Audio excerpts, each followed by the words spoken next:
Bases dropped on Soccer's morning show. Greetings from Auburn, Alabama. John here, Nick there. And happy transfer deadline day, January window, for those of you who are celebrating. Got a lot of stuff to get into before Niko Moreno joins us at 10:30. We've got to check on our MLS transactions. Leagues Cup groups came out yesterday. We'll go over Leagues Cup and show you what that's all about. Premier League teams are spending to $2 billion in debt. I know that's a shock. Evangelinas Marinakis and our friends at Nottingham Forest are mad that they were referred to as a small club. And obviously, we'll go over what happened yesterday with the Premier League plus juice boxes for today. Roberto Mancini could be out with his gig for losing early. And Nick, good morning. Just a slow day, you know? Yeah, a real slow day. Yeah, I'm over here just enjoying my smoothie. Oh, wow. Trying to be healthy. New year, new me. Same will mess with the transfer window, though. Yes. So let's see. Good morning, Alex. Morning, Dawn Star. Welcome back. Morning, Harry. Morning, Harry twice, since Harry's on multiple devices in San Antonio, and Pars is in this morning early as well. I know everybody's sitting there going, it's like, wait a second. Morning 4-card. And just to prove that I am, in fact, in Auburn, Alabama, I'll see if the cord reaches. By the way, why are we trying to prove to people that you're in Auburn? Because it doesn't look like Office HD. And so people are like, well, where are you and what are you doing? And so I figured I may as well just prove that I'm not an Office HD by opening a window. Yes, exactly. No, it's too blown out, man. We can't see anything. All we see is like 6,400 Kelvin coming through the light. Well, that is not your standard background, because traditionally when you see scarves and things in Office HD, right. And so you've got 6,400 Kelvin coming at you this morning. So boss called date night, and so we're in Auburn.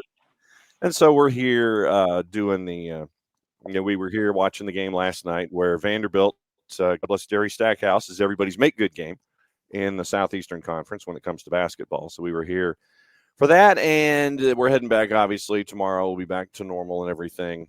Beyond Goals, our friends there, hopefully joining us at 9:30. We'll get you ready for the weekend and whatever's on your mind when it comes to Atlanta United as they get ready for Memphis 901. And that'll be in Athens. It is sold out on the UGA campus. But afterward, 6 to 8-ish in Athens at Creature Comforts. We'll be doing a post-game show. So come and hang out with us there if you are anywhere in the area, and we'll get all of your thoughts for preseason match day 2 as they get ready for the 2 matches in Tampa and then the one against Sporting Kansas City down in Miami for preseason match day 5. And that's all starting on Saturday. Let's see. Where do I want to start this morning? Oh, probably the biggest transfer on transfer deadline day might be Lewis Hamilton, by the way. I can't take credit for that line, possibly going to Ferrari in 2025, leaving. Will Ferrari actually win? Yeah, no, they won't. No. Scuderia is having problems, but it looks like he could join Charles Leclerc in 2025. But that looks like the biggest transfer of transfer deadline day so far. But I want Ferrari to win, John. Oh, you do? Yes, well, understandably so. But you have some technological issues that you've got to get past to get past Red Bull, my friend. Yeah, that ain't happening. Pars wants to know if the boss is ever going to make an SDH appearance. If she's that mad about something, then she will. Or if she comes down to, like if she wanted to discuss DJ Durkin on college football down here, then she could probably storm the barricades and discuss how disgusted she is about that particular hire on her campus. So might be on the college football side of things, might be on the Atlanta United thing, but she has been known to crash the party before. Pars also said, last I heard, the league has yet to release the new financial limits. Do we know when they may? When they want to. And it will be buried, and it will be something that it'll be an oh, by the way, when that does happen. Reliability and strategy. Thus, the past year, it was just that Red Bull was fast. Having Lewis won't help. No, it will not. Morning, Dell. All right, so opening kickoff. Brought to us by our friends at Kickoff Coffee and kickoffcoffeeco.com. Here is the Abby Better QR code than the one I had. And that is a far better QR code than anything that I could have ever. Yeah, there you go. Yeah, so that's a QR code for those of you who are watching either on our YouTube channel, on the Twitch pitch, or on the 280-character app. Thanks to everybody who kicks off their day with Kickoff Coffee and kickoffcoffeeco.com. You see what I did there? The kickoff and the kickoff coffee bit. That's your QR code. Don't forget to use the code soccer down here 15. You get 15% off your purchase. They, in turn, take 10%, reinvest it into youth games, youth initiatives, and things that are just cool to them in general when it comes to the youth game. That is Kickoff Coffee and kickoffcoffeeco.com. There you go. For opening kickoff this morning, I think we have to go to Orlando and talk about the purple team. I think we have to. I think we have to, because yesterday, we talked about a particular transaction, Nick, and it looked like Duncan McGuire was heading from Orlando City to Blackburn. The deal was for $4 million plus another $2.5 million in add-on, so $6.5 million. Decent piece of business for Orlando. And obviously they were thinking that okay, hey, kid comes out of college, lights the league on fire a little bit, and hey, we can sell him. So Blackburn knocks on their door. Orlando. And they're interested in Duncan McGuire. And so they come up with this deal, 4 plus 2.5. Everyone's excited. I guess Blackburn was excited about it. Once again, this is a club that when they were being relegated had their fans smuggling chickens into the stadium. And well, they seriously, and I'm no lie. Look it up. It's up on the YouTubes, but they are owned by the family, the Venky's Chicken Restaurants family magnet group. And so when Blackburn was being relegated from the Premier League, fans at Ewood Stadium got really mad, and somehow they smuggled a live chicken or several into the stadium and released them. And you saw the video of the chickens wandering the pitch at Ewood Stadium. Beautiful. Yeah, I'd love to know how they smuggled them in, or maybe the security at that point of the season was just like, yeah, whatever, okay, fine. But that's what you're dealing with Blackburn. Look at Venky's chicken restaurants. That's the family that owns Blackburn. So we find out that the deal. I wish I had a flushing toilet. I wish I had a flushing toilet sound. It blew up. Don't know how, don't know why. The deal blew up, John, not the flushing toilet. The deal blew up. No. The deal blew up. Yes. Yeah, that's the important thing about modifiers. My mom would be mortified. Although when you drop an M80 in a toilet, that does happen sometimes. It does. And we have figured that out when we were younger. So the deal for Duncan McGuire blows up. I mean, just boom, nothing happening, silence from Blackburn, can't do it, and whatever reason, not disclosed, what have you. Duncan McGuire was on a plane. In flight. He was in flight. And I don't know I don't know how Duncan McGuire found out. I don't know when he found out. But think about this: if you are the purple team and Orlando, if you are the purple team and Blackburn here, and you've got a deal where you're thinking maybe 4 plus 2.5, and the purple team sitting there thinking, yeah, this is pretty good for a young kid scorer. And the deal blows up. And Duncan McGuire is on a plane going from the new world to the old world when all this happens. I'd love to know the blow by blow for this. I would love to know the TikTok. I want to know how Duncan McGuire found out. Is he still there? Because today is transfer deadline day. Are they still trying to work out a deal? Did he just get to the airport, find out? Did he find out on the plane? Yeah, probably because it was one of those things where they were like, "All right, we gotta." Somebody put a call in. He must be asleep. We don't know. Call the aircraft. This is the captain speaking. We've reached a cruising altitude of 37,000 feet, and Duncan McGuire, turn your ass around because you don't have a job. Thank you. I mean, it's oh my god. I mean, what are you going to do at that point? It becomes the Denzel Washington meme, which is like, I'm leaving with something. Mm-hmm. I'm leaving with something. Uh-huh. I don't know what. I'm leaving with something. Okay, so we have a bit of an update, and this was published. Let's see. Oh, actually, this was published just before we went on the air this morning. Oh, here we go. From the Star newspaper in Sheffield. And by the way, Duncan McGuire's mom, apparently on social media, has unfollowed everything Blackburn. It's like she was following things, and now she has unfollowed everything associated with Blackburn. But yeah, I mean, literally, you don't know if was he asleep? Do they have Wi-Fi on this plane? Did he turn his devices off and then find out when he landed? All these questions. This is inquiring notes. I would certainly hope so, because if he didn't have Wi-Fi, that means he was on Ryanair or on an old DC-3 or something. I mean, you can't. So he had to have Wi-Fi. His agent was probably either with him, right? So the agent has to be, at least the agent is getting the updates. In theory. Now, yes. Here's the thing. You're getting, I mean, would you imagine he's sitting first class? I would think. Well, it's also Blackburn. Maybe what's class? Comfort Plus? Yeah, Comfort Plus. So you're sitting in Comfort Plus. You're watching the first class and business class people get the towel service, the drinks and whatnot. And yes. It's one of those things where the flight attendant, everything starts going sideways. The agent gets the message, transfers off. Sorry, mate. Did our best. M8, yes. And then, right then, they look up to, I might as well order some drinks, I suppose.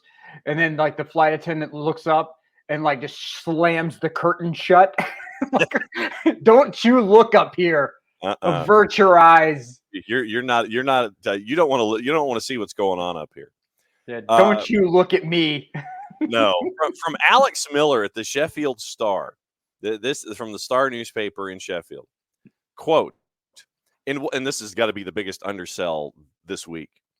In what has been a whirlwind 24 hours for Orlando City's USA International Duncan McGuire. Yeah, no ish.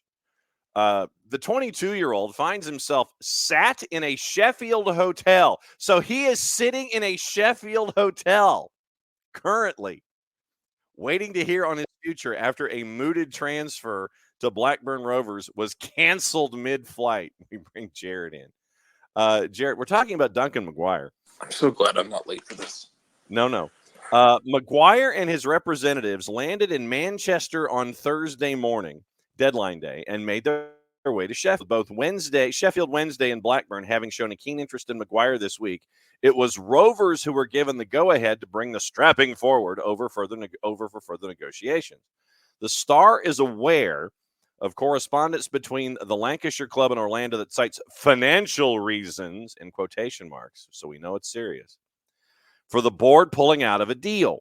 The Star's understanding, with all the usual caveats of things changing fast on a deadline day, is that at this stage it is unlikely Blackburn's interest will be resurrected.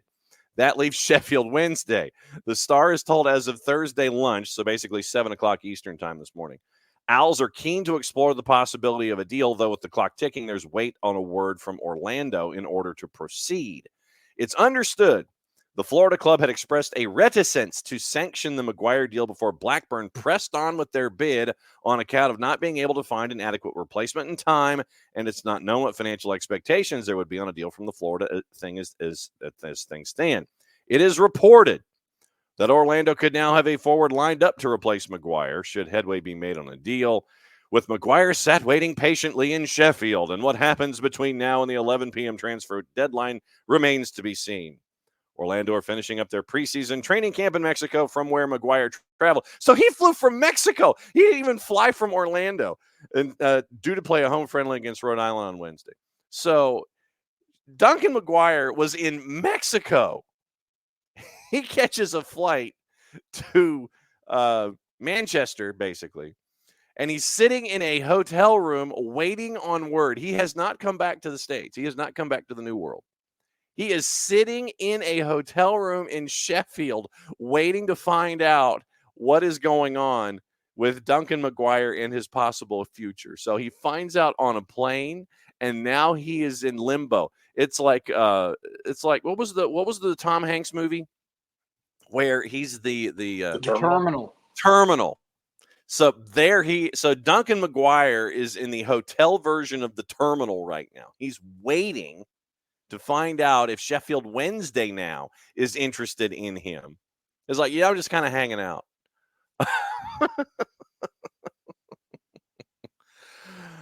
Oh, goodness. Welcome to transfer deadline day, people. So Nick, this just screams 30 for 30.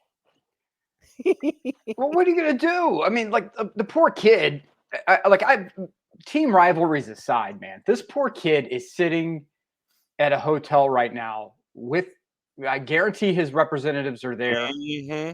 And they're maybe like, his mom. They're like, okay, so what now? Can we find a move? Can we, is there something here anywhere? Like, you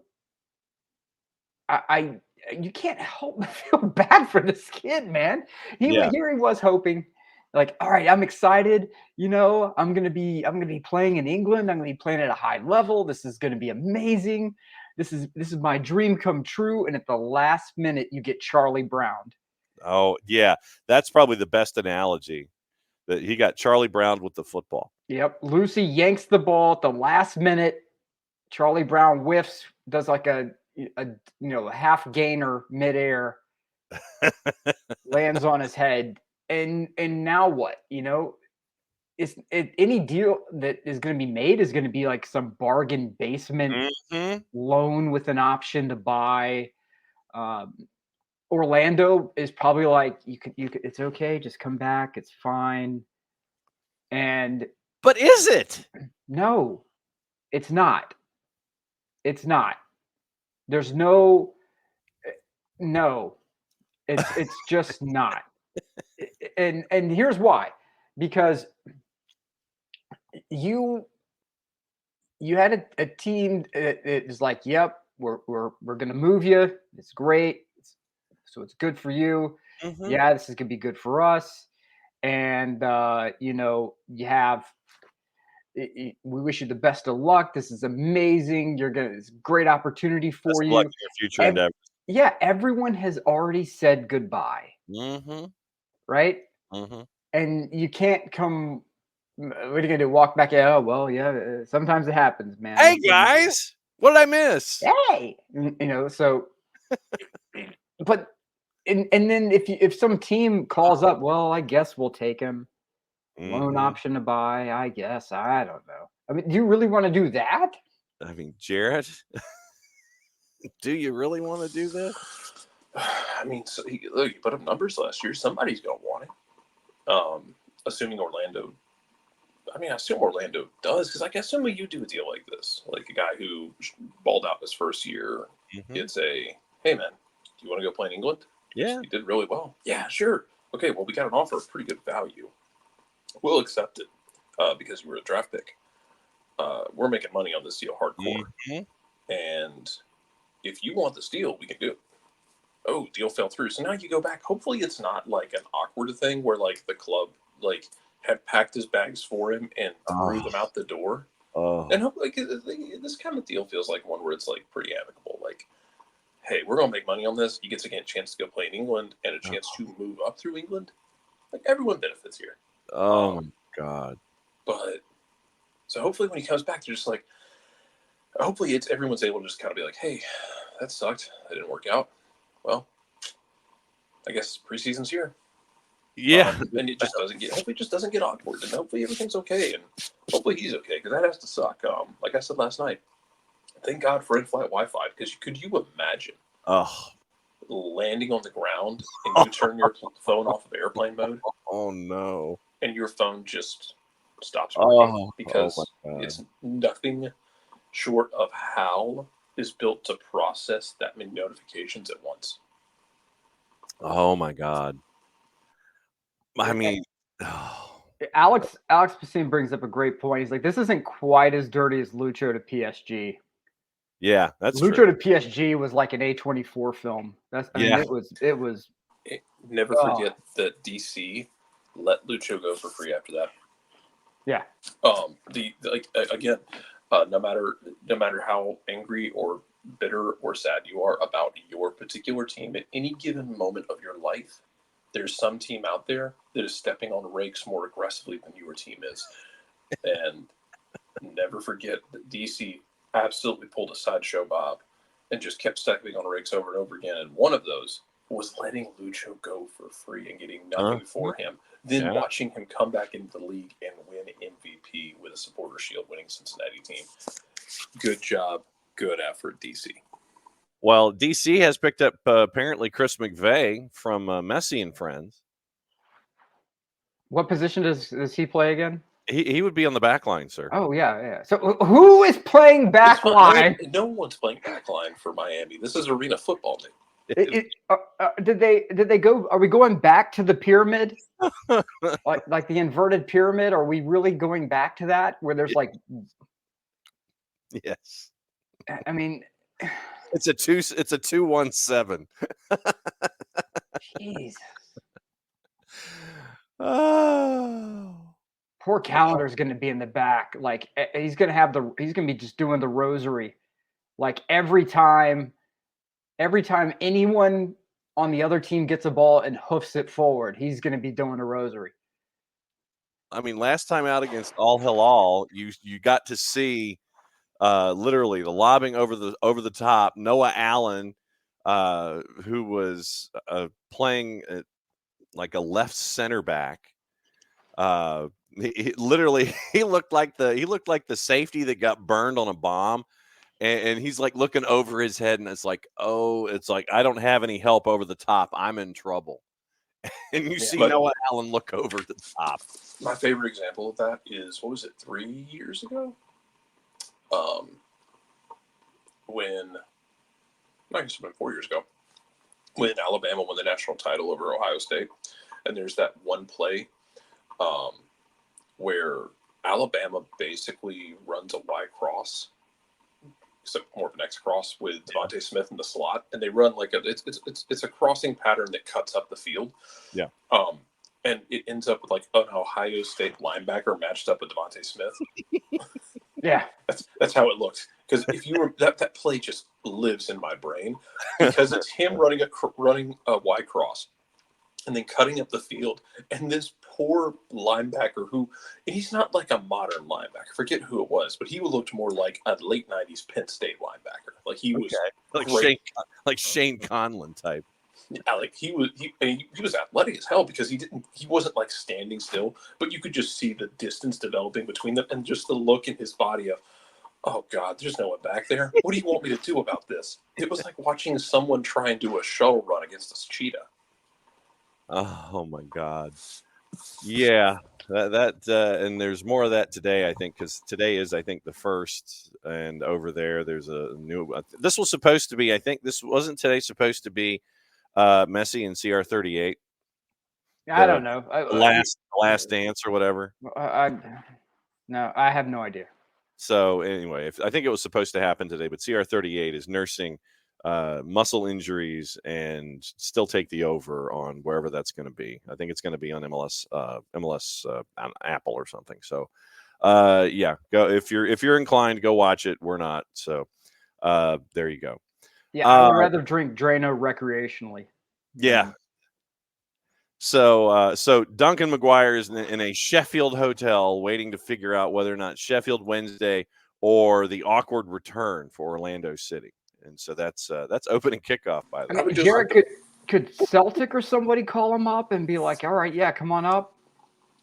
I'm actually not sure when the Scottish. Let me check.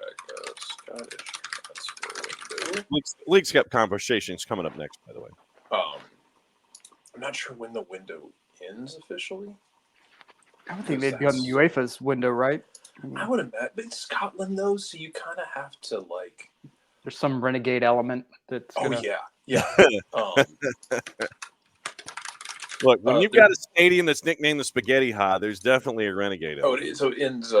It closes later this afternoon, our time tonight. Okay. Their time. So they could. Somebody could pull that off.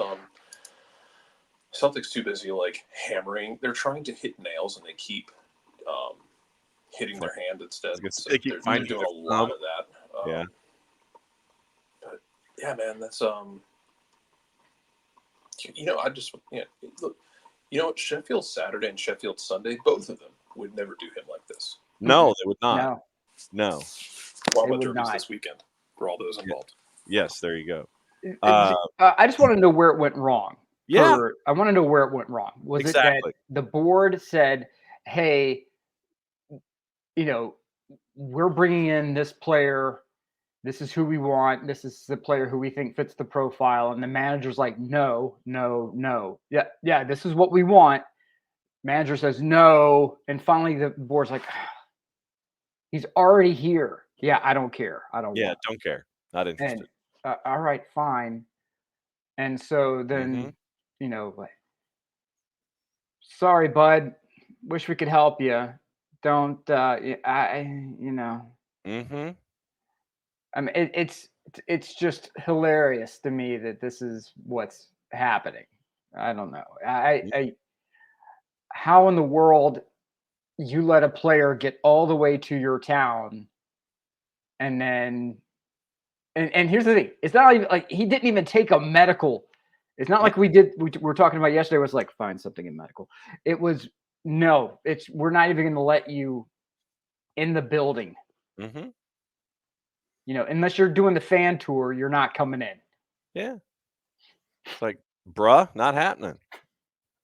It's like, we like you. We really, really like you. Mm-hmm. But the folks that own Vinky's Chicken, they're just kind of like, nope. I'm just, I'm with you, Nick. I want to find out, and maybe Duncan McGuire's mom can tell us, but I want to find out where this thing absolutely just fell down.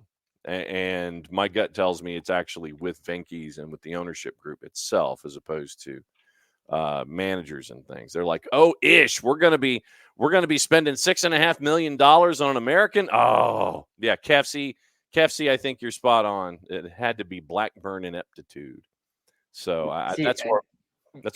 this feels to me like either one side wanted this deal done between like the board and the sporting director side, and the manager didn't, or the manager wanted the deal and the board didn't. But considering the sort of bum rush to buy American players now, because you know that you're going to get them for value, and that you're going to get a brand boost. Right.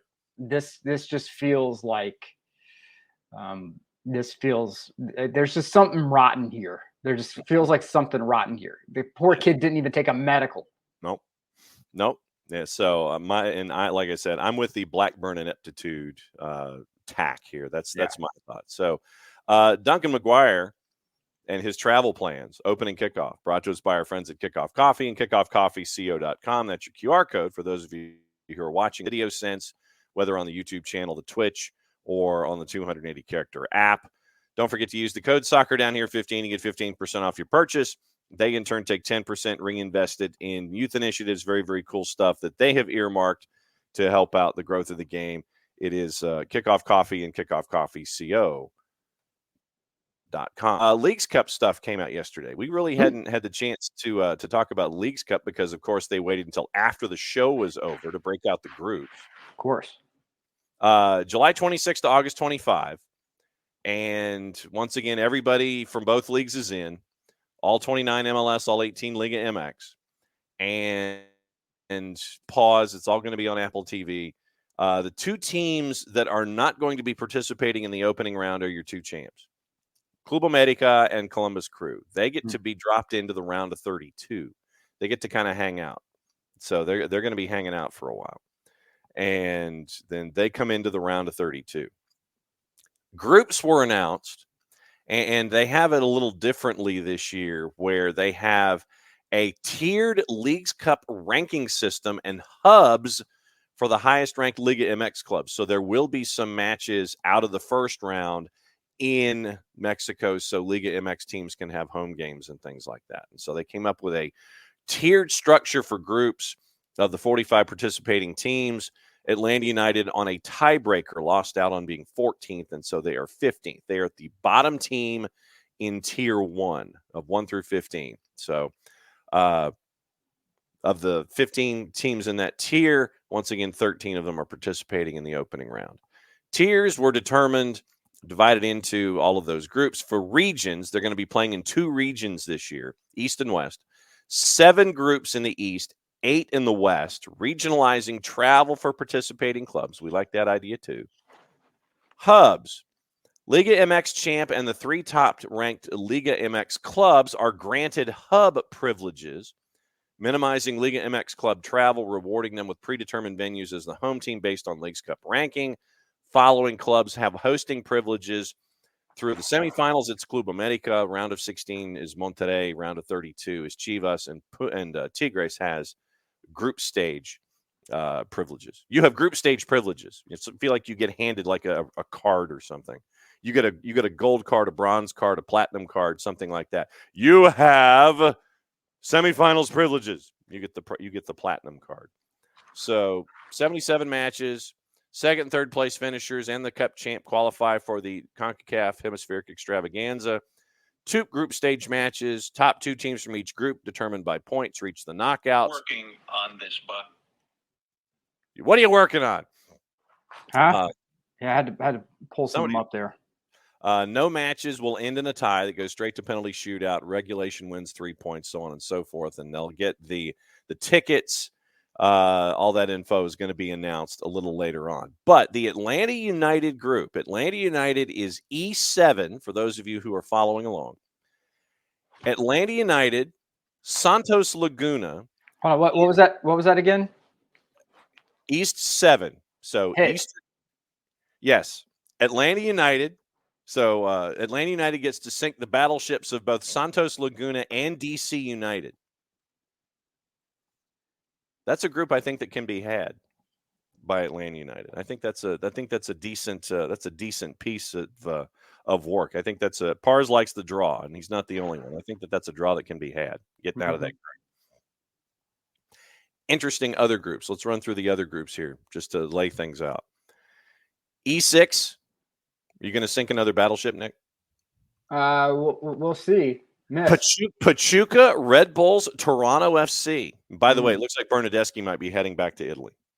Of course. Death taxes, of course. Yeah. E5, the Revs, Nashville, and Mazatlan, the Kraken, are in E5. I still have some serious concerns about Nashville, and I know I'm not the only one. E4, Philly, Charlotte, and Cruz Azul. There's some Charlotte news that we can talk about coming up in a little bit. East 3, Tigres, Puebla, and Messi and Friends. That's going to be a fun group. East 2, Purple Team, Atlético de San Luis. So you get to see both Johnny Vial and Jürgen Damm. And CF Montreal. East 1, FC Cincinnati, NYC, and Querétaro. West 1, Monterrey, Pumas, Austin. I think Austin's in trouble. West 2, Chivas, and Cali Classico. San Jose, you get Cali Classico in Leagues Cup. San Jose and LA Galaxy. West 3, all caps, FC Dallas and Juarez. Toluca, Sporting, Kansas City, and Chicago Fire in West 4. West 5, León, Timbers, and Rapids. West 6, Seattle, Minnesota, Necaxa. West 7, LAFC, Vancouver, Tijuana. West 8, Houston Dynamo, RSL, and Atlas. And so those are your, remember, top 2 of each group get out of there, and then you add in Club America and Crew into the round of 32. So 15 leave. You add in or 30 leave. You add in Club America and Columbus Crew. But no, I think that for Atlanta United, that's a decent group. That's a decent group for Atlanta United there. Just saying. I think it's all right. We'll see. I mean, this is kind of a crazy tournament, so it the normal rules of logic need not apply. True. Let me ask you both this: do you like it? Leagues Cup? Yeah. Do I like what? Leagues Cup. Yes. Yeah. Are we going to do this thing again where people get all upset about it, and then outside the tournament they start getting all up, all up in their feelings about it, and then we get into the tournament and you get some weird ass stuff like the Vancouver game that went to like 20 plus shootouts. Everyone had a damn blast. Everyone had a good time with Leagues Cup from what I remember. But then as soon as we get out of Leagues Cup, everyone has to pretend like they're part of the cool kids table, and that it wasn't cool. No, League Cup was dumb. This was stupid. About the trucker, I sat there and watched all y'all have a great time with it. It's okay. It's okay to enjoy yourself. Yeah. It's okay to have fun. It's okay to be wrong and to think, I don't know if this is going to work. Oh, this was fun and stupid and magical. It's okay to feel that way. Hell, Nashville was in a shootout where they lost, and then hand to the ear, hold on a second, everybody.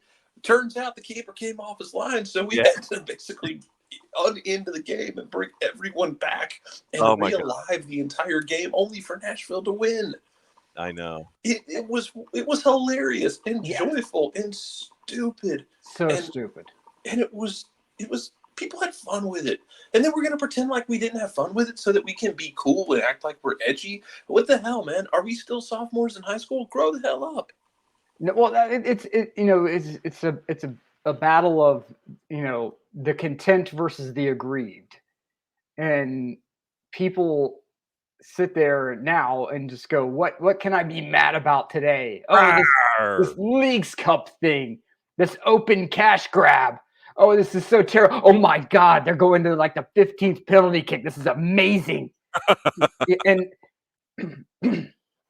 I will say, and our man Harry brings this up, that the issue is MLS trying to force Leagues Cup and get rid of Open Cup. I do agree with that. I agree with that. Yep. I agree with that. It is. I have no problem with the grievance of don't take away Open Cup. Mm-hmm. I think that's fine and great. Leagues Cup was just so insane. It was so much fun.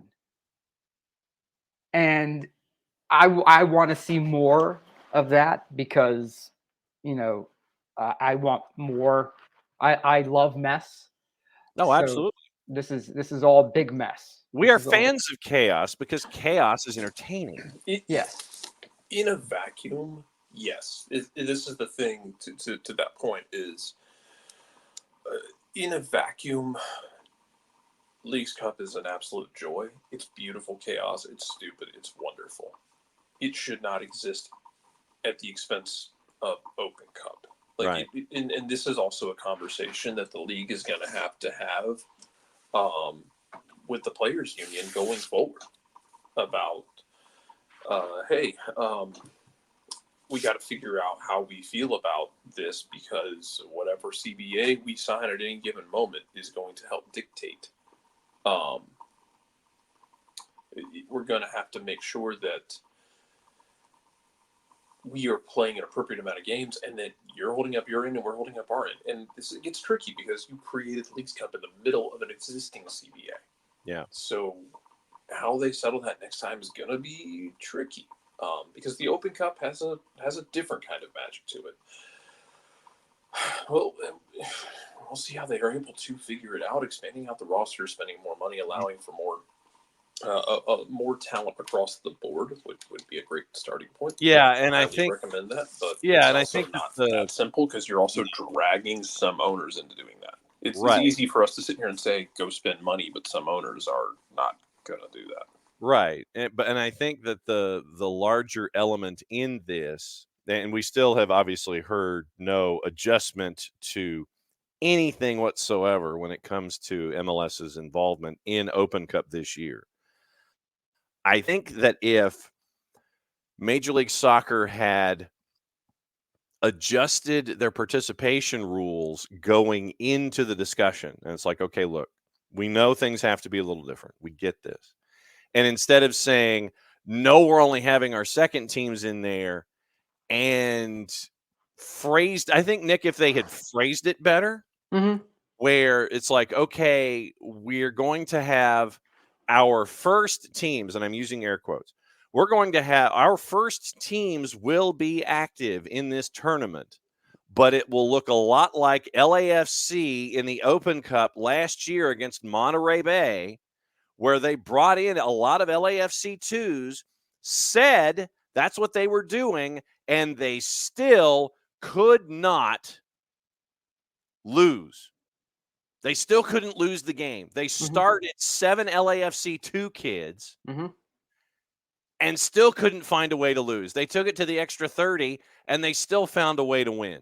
Well, here's where the micromanagement comes in of MLS, right? Which, for all the grief that MLS gets for their micromanagement at times, it paid off during the pandemic because they were one of the few leagues that did not have tremendous financial issues, right? I mean, even the big boys around the world had teams that were 2 steps away from folding because the finances got so dire. But the challenge here is that you can't run MLS like you do the NBA, where you tell the players, hey, look, you have to play like 64 games. You have to. We can't have you doing load management and only playing like 45, 50 games.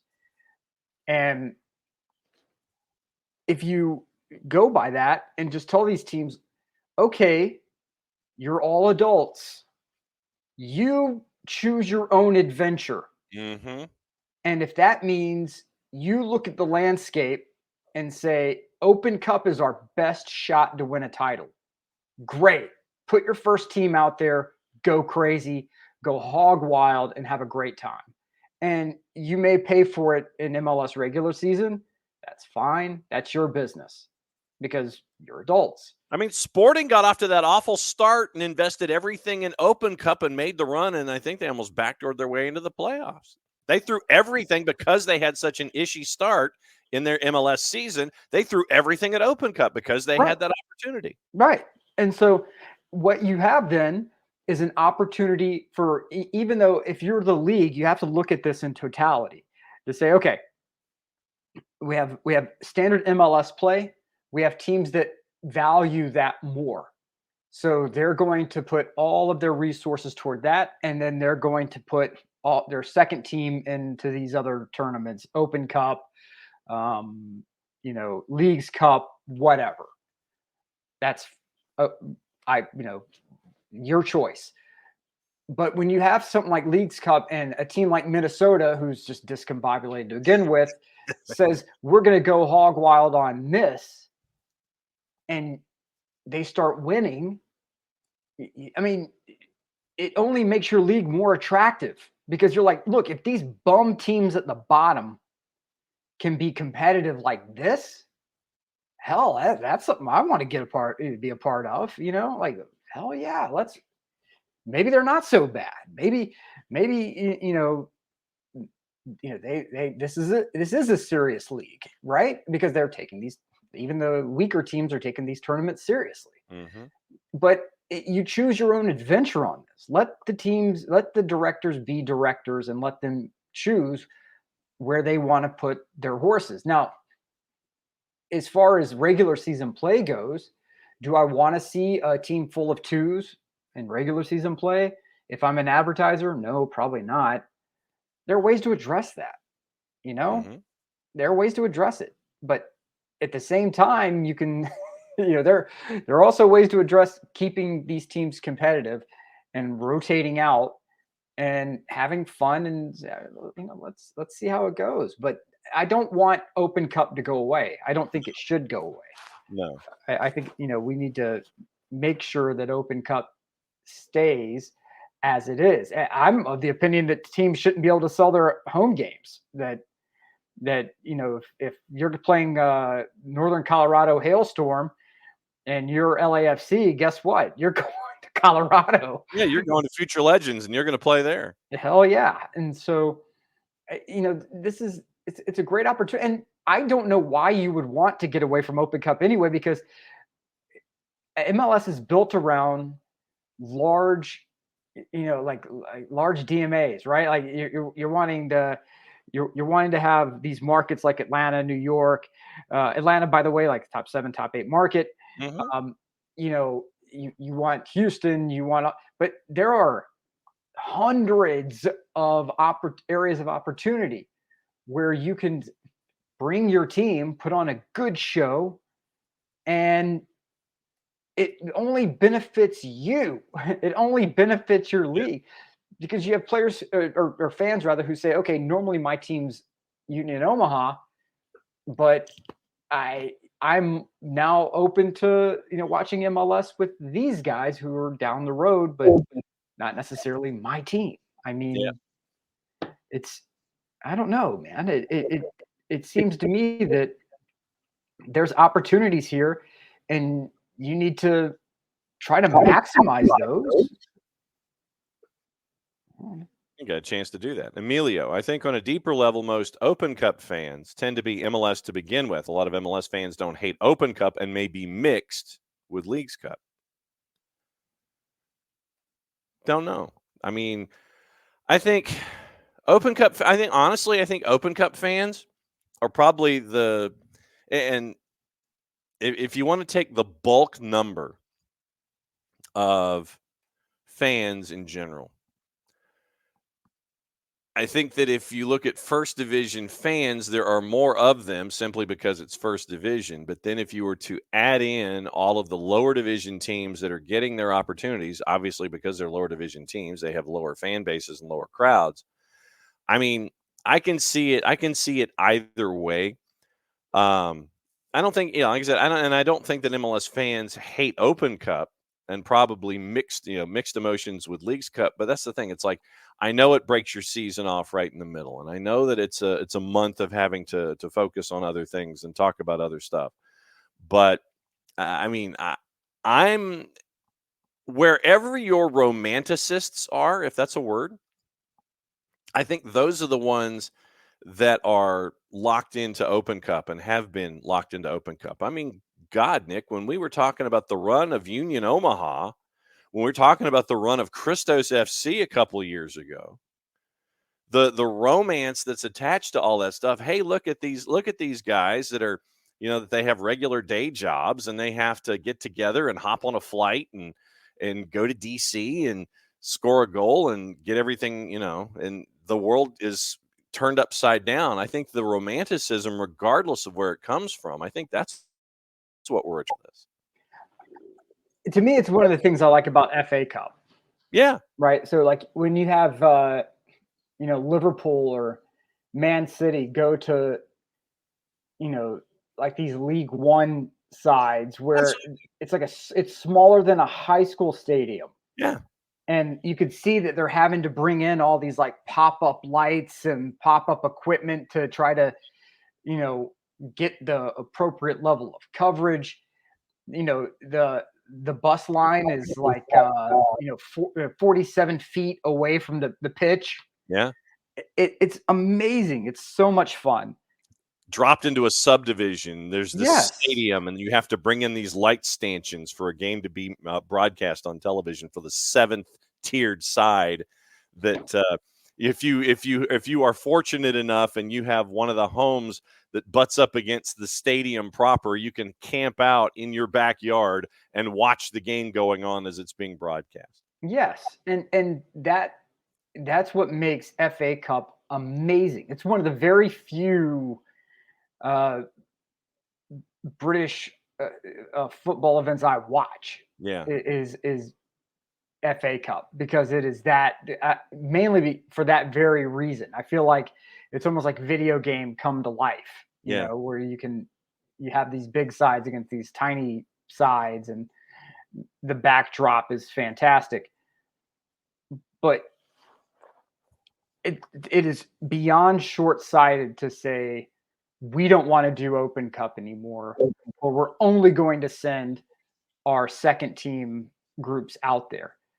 Just do the wink. Just do the wink, wink, nudge, nudge. Yeah, that's it. That's all you have to do. Like I said, just do it like LAFC did. Yes, we are LAFC.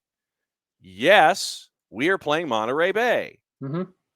Our roster, because we are in schedule compression, might look a little different. I think that's how you go about this going into this tournament.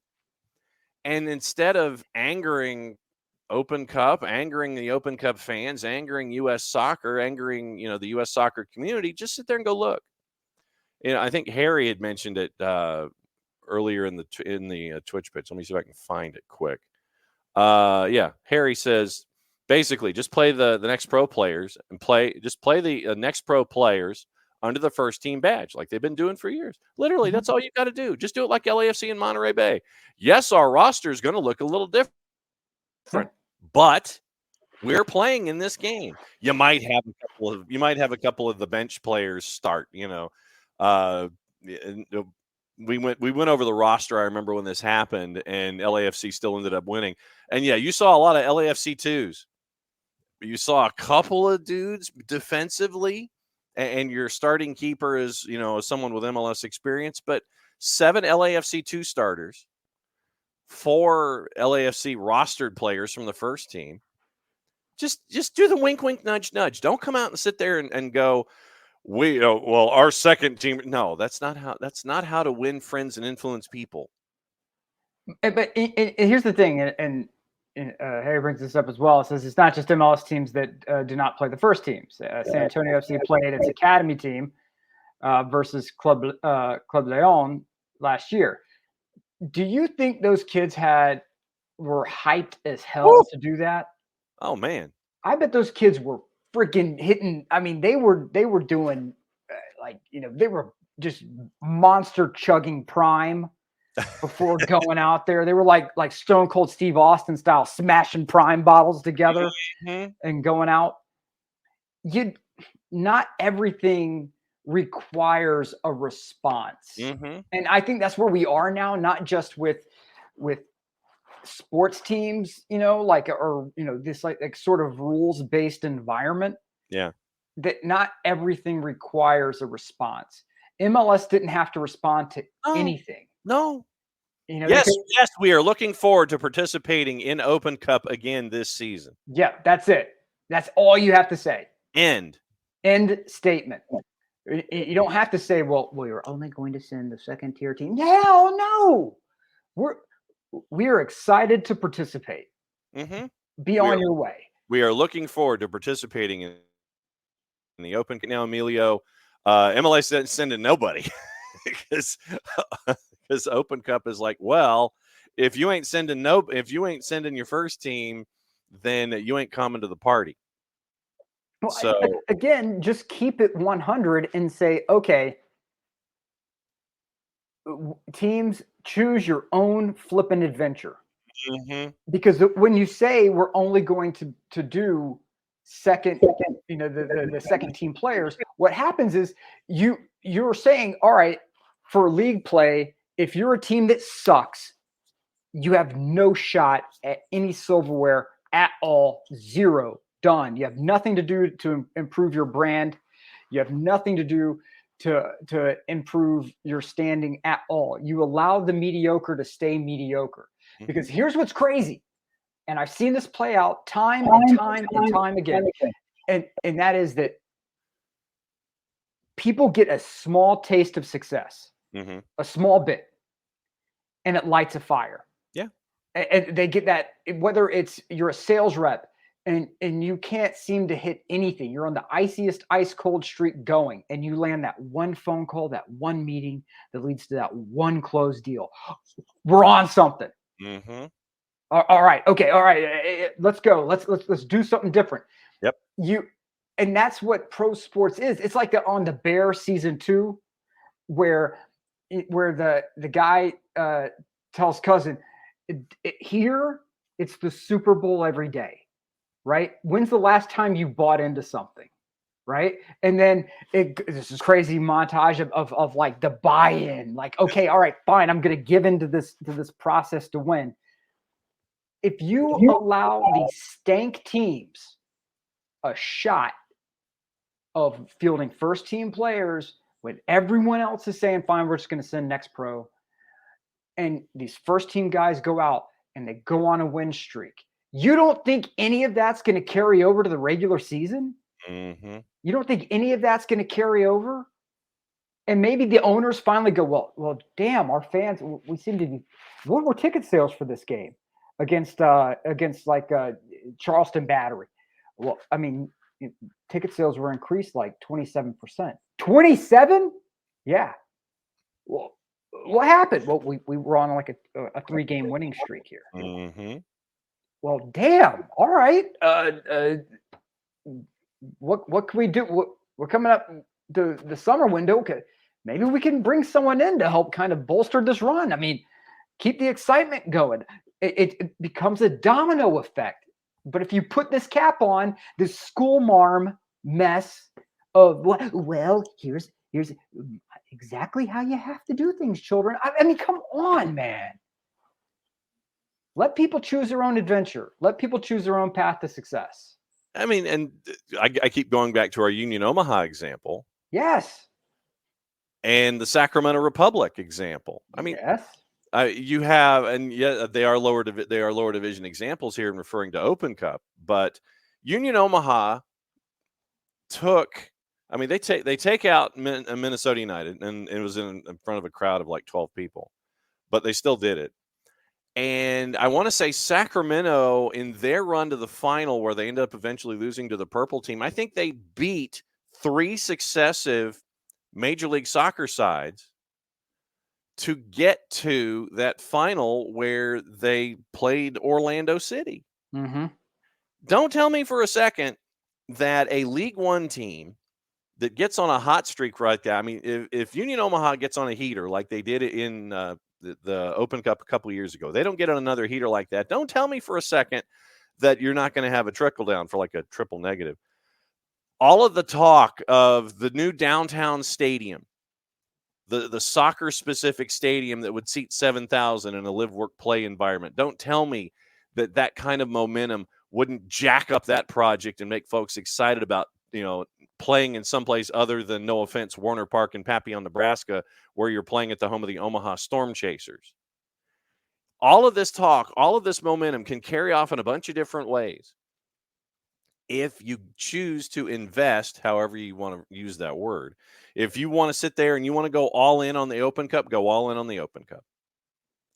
Then if you want to, sit there and it's like the regular season for Major League Soccer, yep, you're going to do that and you're going to look the part, and then you might lose 2-1 or something like that to a lower division side. Instead of sitting there and saying, no, we're not gonna, we look forward to, you don't even have to say anything. It's like, okay, Open Cup's on the schedule, and you sit there and you lay out your schedule maker, and it's like, all right, Open Cup is here, here, and here. Your choice how you want to dive in. That way you're not pissing off people by sitting there saying, no, we're only going to have our second teamers in there. But since you've said that, then what you need to do is sit there and say that, yes, we're going to have our second teamers in there, but you need to make roster tweaks so you can have first teamers drop down and be a part of this process. Since you pinned yourself in with that wording, you need to make an adjustment to your roster availabilities so you can have those first team players that might be playing anyway. If you had not said anything, you have to make the roster adjustment going down as opposed to the roster adjustment as normal. You've pinned yourself in with all this stuff. Mm-hmm. Pars makes me think of Wrexham, talking about the time that they beat Team X and they still talk about it. Those lower teams have that forever, and why take that away from them? Absolutely. Yeah. And I know that there's that concern of, this is going to bring the pro-rel crowd, it's going to give them ammunition. No, it doesn't. They're going to, the pro-rel crowd, whether Open Cup was there or not, would still be talking about pro-rel. Whether Leagues Cup was there or not, they would still be talking about pro-rel. It doesn't matter. doesn't matter. And they can point and say, oh, Union Omaha beat these MLS clubs. They deserve a shot at being up there. I would agree. Mm-hmm. But it's a closed system. And we had this conversation when Bama goes on like a 3-title run, and they're like, could Bama beat Team X? Because there was that conversation. Could Bama beat the Jacksonville Jaguars? No. It's like, no, they couldn't. No, they could not. But at the end of the day, MLS isn't changing who they are, right? Yeah. So I don't know. Just have fun, man. Jesus. Mm-hmm. To Michael Valverde's point, even though it isn't preseason, Michael says this weekend Atlanta United plays the team that booted them from last year's Open Cup. That's a fun incentive. It absolutely is in a preseason situation. Anytime you have a chance to circle back on somebody, it always is. No, Kefsey, you were right. SAC proved that they were at that level, then it all fell apart. Yeah, in the final, you could tell they ran out of gas. Mm-hmm. Or Orlando just stayed on top of them the entire time, and Sacramento ran out of gas. It was a great run. You get to the final, fantastic showing by Sacramento Republic, but then you run up against a team that is deeper, a team that has, that can figure things out and, play a couple different combinations and permutations of individuals. But no, the SAC got to the end of the line and they hit a brick wall. So no, you had it square. Yeah. But no, so no, it will be interesting in these cases to see these kinds of things. A couple of notes as we're rolling through this morning. Charleston made it official. It looks like they've acquired MD Myers from NYCFC 2 after winning Golden Boot in MLS Next Pro. Tristan Traeger has gone to Monterey Bay from Charleston. So you're getting firepower from MLS Next Pro as your firepower has gone closer to home out in USL Championship. It looks like Paxton Aronson heading to Vitesse Arnhem, and that's going to be on a loan deal. His deals with his parent club is still through 2027, so you're still in good shape there. Yes, Abby, training in Central Florida heat will help anyone's endurance. That is absolutely correct. Yes, it will. And Abby's saying that in this situation that we're talking about with U.S. Soccer and Open Cup and Major League Soccer, it's another reason why they need someone in charge who loves soccer, came from soccer, and has business sense. Not someone we have now who's just business and not have the love of the beautiful game. Sometimes you're looking for that business guy. Yeah, I would push back a little bit on that, Ab, mainly from the standpoint of to find a person who's gifted in business and soccer and to equal parts, right? It has all of column A, all of column B, and fits the requirements of column C. That's a unicorn. I don't think you're going to find anyone stateside yet with that level of acumen. I don't think a lot of other commissioners would have solved the potential labor strife. Yeah, like this group did. Like when Donovan was on an airplane, right? Like the players and the league met on an airplane and just solved it. Like they solved the labor dispute mid-flight. Yeah. I think there's that understanding that a bit of the flexibility that exists now with Garber and is not going to be replicated with another commissioner, right? Or another league president, however you want to break it down. That's the only thing I would say about that. There does, to your point, come an issue where I think you do bring something in, Ab, that where it's if you have someone who's too business minded, that it becomes sort of this, like you end up where you are now, where it's a little too much micromanagement taking place instead of having someone who says, hey, look, let the players and the owners make their own decisions, right? which I think somebody, to your point, Abby, with more of a soccer mindset would probably have. They'd probably say that. Instead, you're getting the more corporate, like, okay, well, I guess we have to write rules for this. And it kind of feeds into the idea that MLS is too corporate. So, no, and Abby, that's exactly my point. I think that's the clear example of, at times, MLS being too corporate.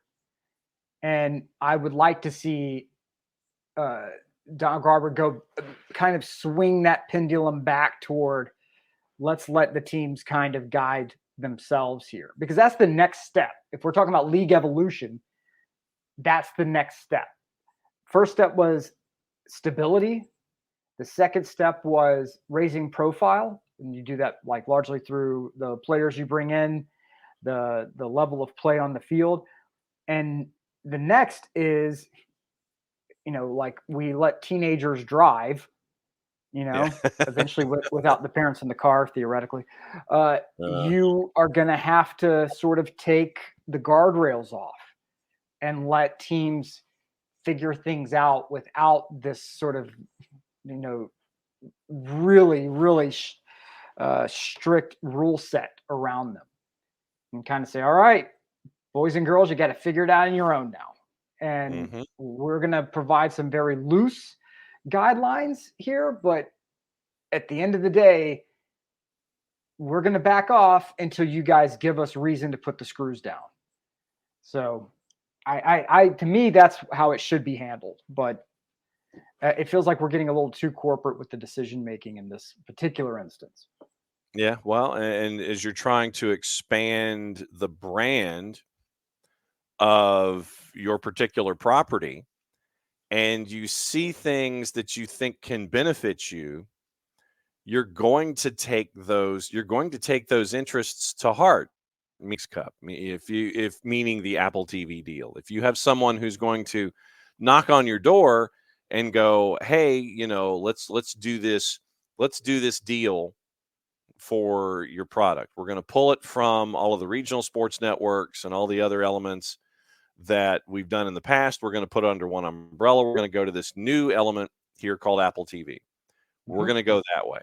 And you get to view yourself as an entity that is chasing something that no one else is. And Apple's a league perspective, where it is a league contract, where it is league exclusive, and everything goes into this one umbrella. You get to be that guy that is, okay, yeah, we're the trendsetters. We're gonna be with Apple TV. Yes, they dip their toe into Major League Baseball and things, but it's not just exclusively tied to Apple TV. MLS gets to sit there and say, on a world stage, we are tied to this streaming service. Hey, we're doing something no one else is that we think is going to benefit us. That is where the business sense comes in. Trying to figure out intuitive ways to have Inter Miami and Messi and friends sit there and have everyone under the MLS cap and be complicit with cap rules. Wink, wink, nudge, nudge. How'd you do? Being creative when it comes to those kinds of things. And seeing how you can pull this off if you're LAFC, how you can pull this off if you're Messi and friends, all of these different things.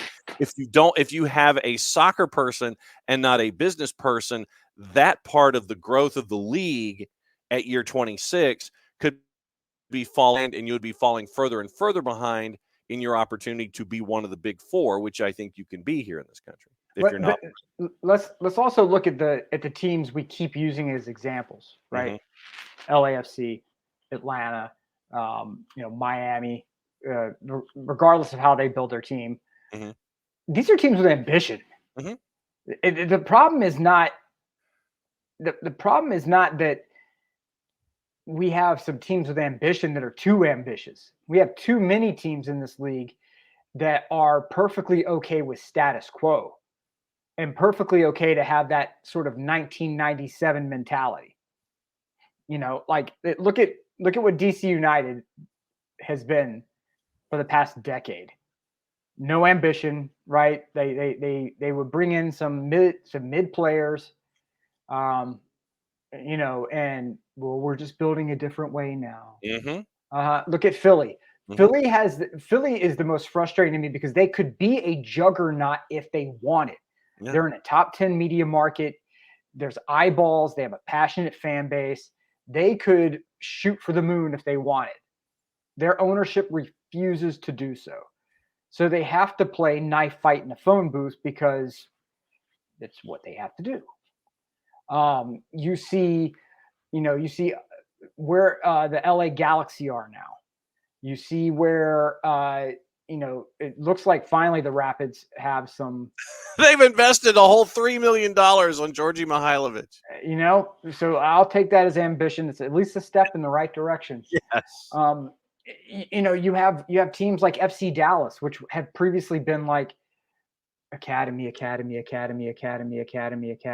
Okay, now we're going in. Now we're getting some players, right? But there are still too many teams that are trying to keep that 1997 energy.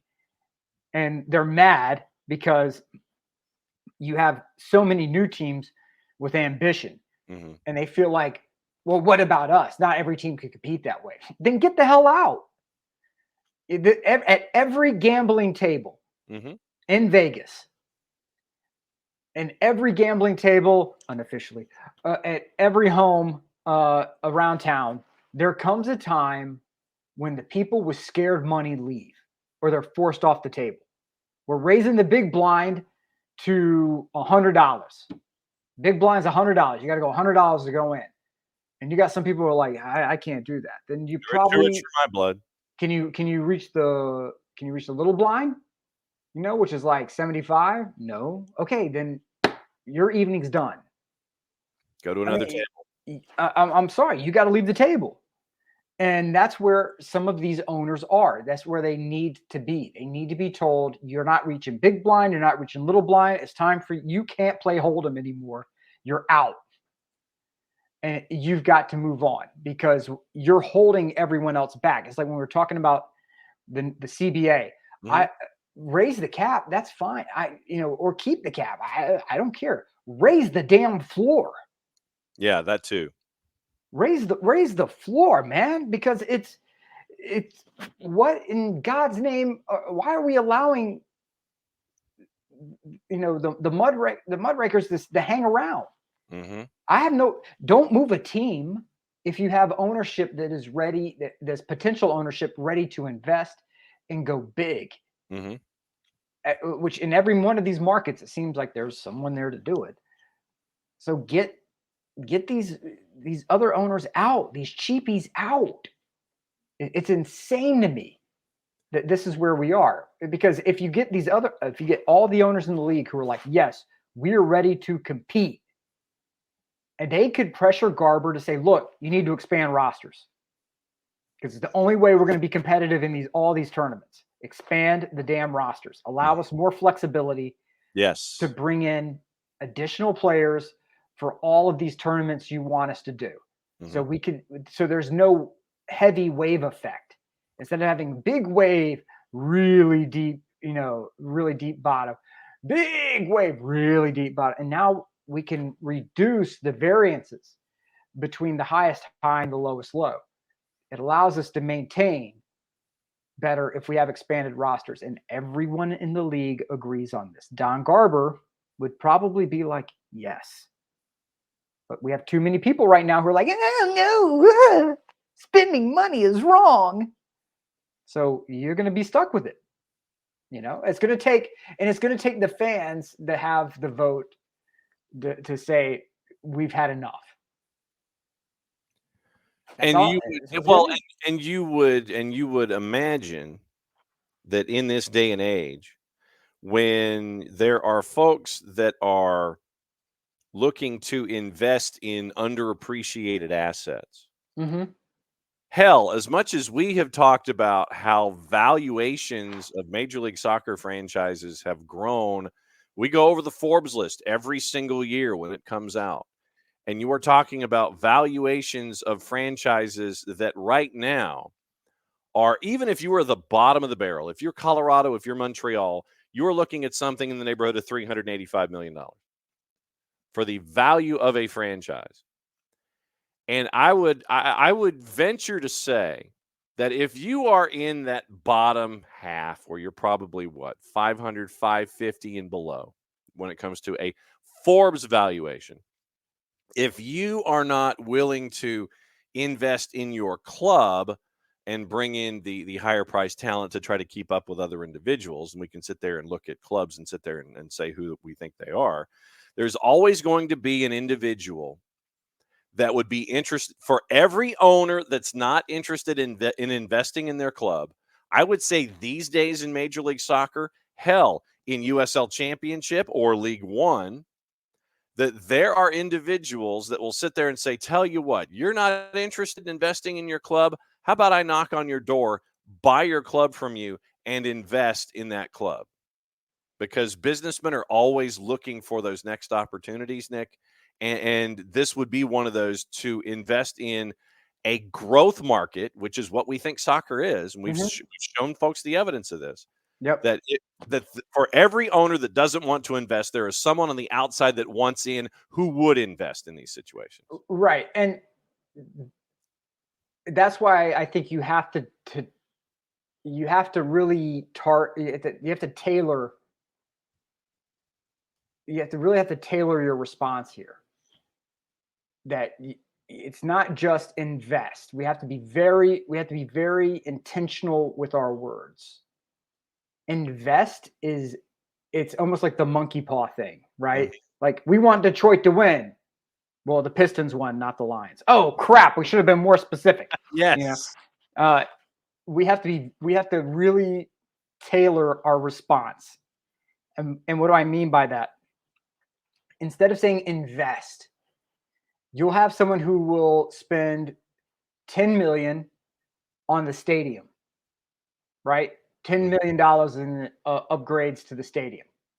And then they'll turn around to their fan base and say, I invested. Well, how does that help the fans? Maybe give them a little bit of a creature comforts on game day.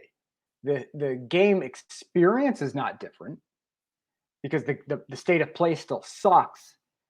But the owner has that sort of out of being like, I invested, I did what you asked, because it allows them to essentially invest in real estate.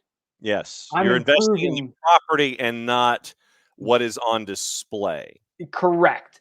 So from the outside, it looks like I'm a very dedicated owner because I have a state-of-the-art stadium, Red Bulls. I have, something that looks very pretty on camera, Montreal, and I invest. I don't know what more you want from us. We want fans to have a little bit more realistic expectations. No. That is why you target specifically what you want done. Raise the floor. Expand the rosters. Stop. End statement. Because once again, it's monkey paw and phraseology. Yes, you have to say with a level of specificity here, this is what we want. Raise the floor, make the owner spend on the players, and expand the rosters, which allow us to be more competitive. That you have to have this, and you can't allow these, I very few people, there are people who are complete idiots who become exceptionally rich, but they have some level of intelligence and they know how to work around certain things. Like, they employ a team of lawyers who could sit there and be like, well, sure, this is the ruling, but let's look at the language here, right? What are the law is just as much about what's not said as it is what is said. So be very specific with what your demands are, and if you want your team to be able to field a largely first team lineup in Open Cup play and Leagues Cup and regular season, demand that that Major League Soccer raise the floor on player spending. That's their bottom line requirement they must meet, and expand the rosters. This means that owner doesn't get to utilize a CapEx or an OpEx payment and claim that they're making any sort of material gains on. They're not making any advancements from a gameplay perspective, but they are improving their real estate position.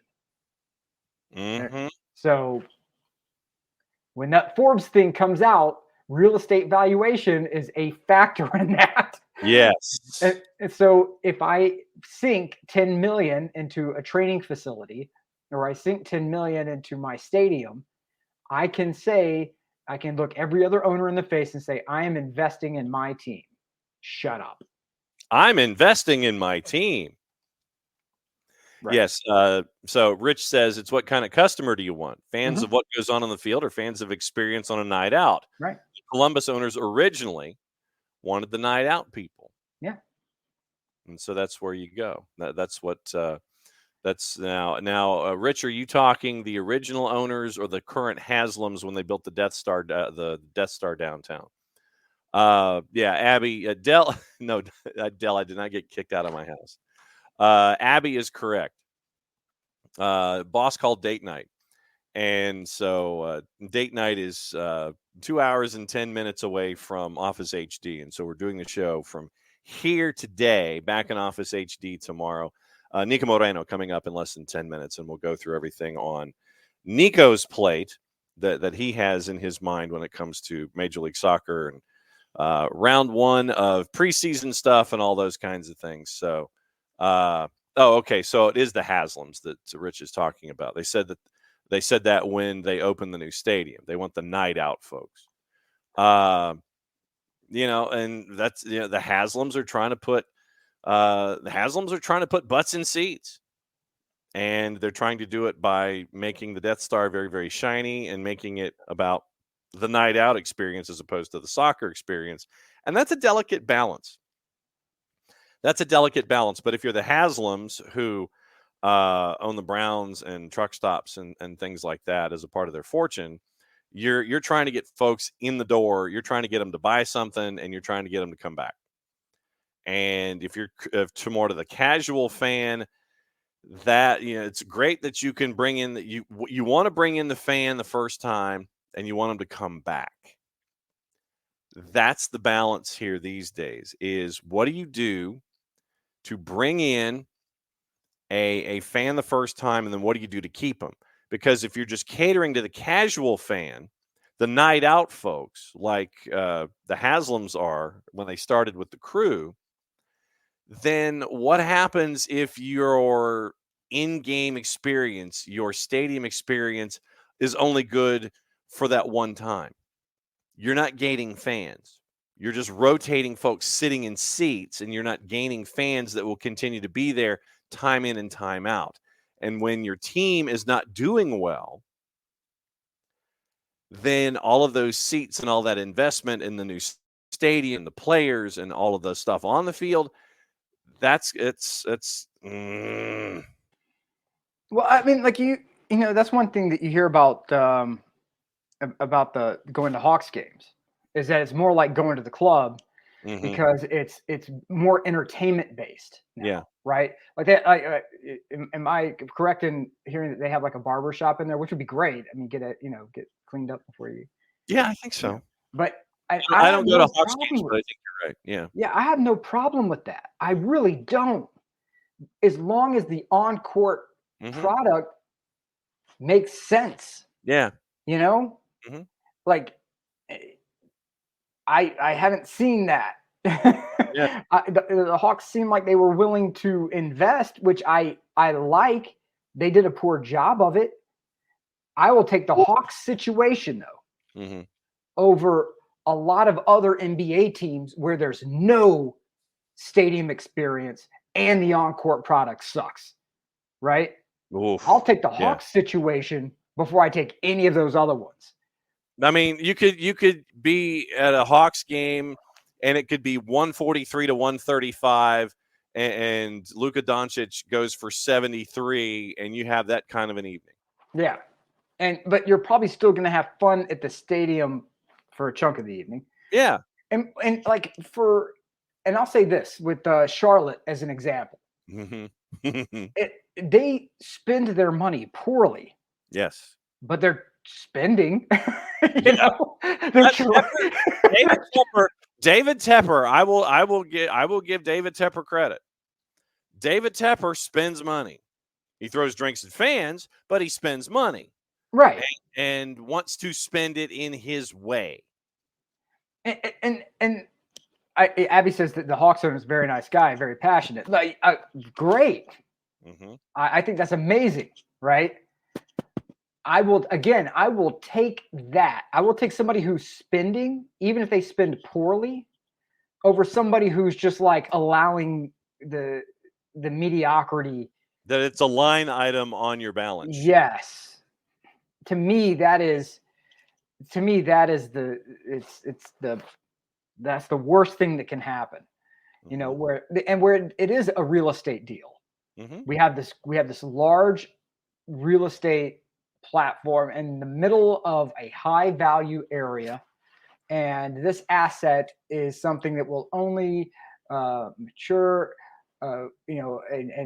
and grow in value over the years, and we look forward to being good stewards of this franchise. Mm-hmm. You could be Charlotte, spend money, and know that according to our friends at Top Bin 90, Hellas Verona will only be obligated to buy Karl Swiderski should they stay up in Serie A. Granada is finalizing a move for Kamil Jóźwiak, and Enzo Capetti joining River Plate is difficult but not impossible. Yeah.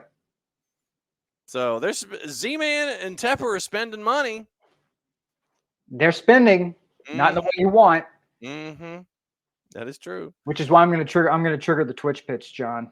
Is why I don't understand the heat that Carlos Bocanegra gets. Never will. Yeah. Because if you look across the league, you've been a hell of a lot more competitive than most over the life of your franchise. The silverware that's been won, there are a lot worse places you could be. Atlanta at least seems to spend money with an idea. It may not always work, but they're not sitting on their hands. They're not sitting on their hands, that's for sure. And I love the fact that we see more teams. I love what DC or FC Dallas is doing. I love it. They're finally spending. Well, they're taking the money that they're getting from all of the folks that they are developing through their academy system and sending them on and taking that money and finally reinvesting it in players and not just specifically on infrastructure. Mm-hmm. So that's what Dallas is making. It's small steps. Rich says, rule number one, any business person knows who owns a sports team knows. Casual sports fan who's there for a night out will spend more for better seats, better food, and VIP more than the super fan sitting upper deck and buying just popcorn and soda. Yep. So that's what you're staring at with those. But as I will maintain, once again, I will maintain that for any situation that there is an individual that doesn't want to invest, and you will have an individual that will tap him on the shoulder, sit there and go, you know what? I'll take this off your hands and I'll invest. Last half hour on a Thursday, that means one thing. It means we get to check and see how many cups of coffee and see what's going on the Pacific frontier. It's time to bring in our buddy Niko Moreno hanging out with us on a Thursday. Niko, it is John, it is Nick, and it is you, my friend.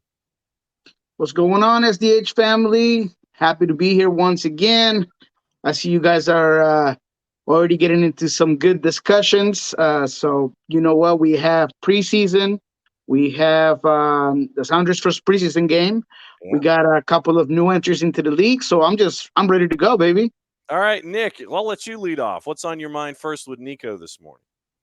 We've been discussing, Niko, the need to be very intentional when making demands of owners in the league, because we've been talking about Open Cup and Leagues Cup and how some teams are, how the league was like, well, we're sending our second team players for Open Cup. And my demand is to be intentional and demand from league owners, improve, to expand the roster and make a true, like, raise the salary floor, not the cap, the floor, to try to make these teams spend more money to improve the product on the field, right? And what some of the teams out there that have spent a wall of money poorly, some who have spent it wisely, and what are your thoughts when it comes to this, and how do we get the teams that don't have ambition to shove them into the pit, for lack of a better term, or kind of stimulate them to get them to start investing more? Yeah, it's a tough conversation. I mean, the cliche would tell you that relegation and promotion would be the answer. After spending quite some time talking to GMs and business owners, I know that that's not so much of a possibility, and that the league has grown in various ways, including what they've done with MLS Next Pro and all of the youth development tournaments that they currently have within the league. I think that you will see a raise of that base salary in order to shorten the amount of money that you see between certain players, although you see that all across sports and all across soccer in general. There's obviously already a CBA established. There's already something in the works that's gonna have small increments throughout the seasons, but with Messi coming in, with all of the eyes that are currently in MLS, with the amount of tournaments and the clear intent to not get rid of Leagues Cup and all of these other promotional tournaments that make MLS attractive globally, and U.S. Soccer's strong and great decision to not allow these teams to play their youth and basically their farming system teams within these tournaments. I think that you're right. There should be an increase of players, of rosters, and the base salary will come up. I do think, and I do know that at some point after is all said and done, we're going to see that increase. And I think it is important.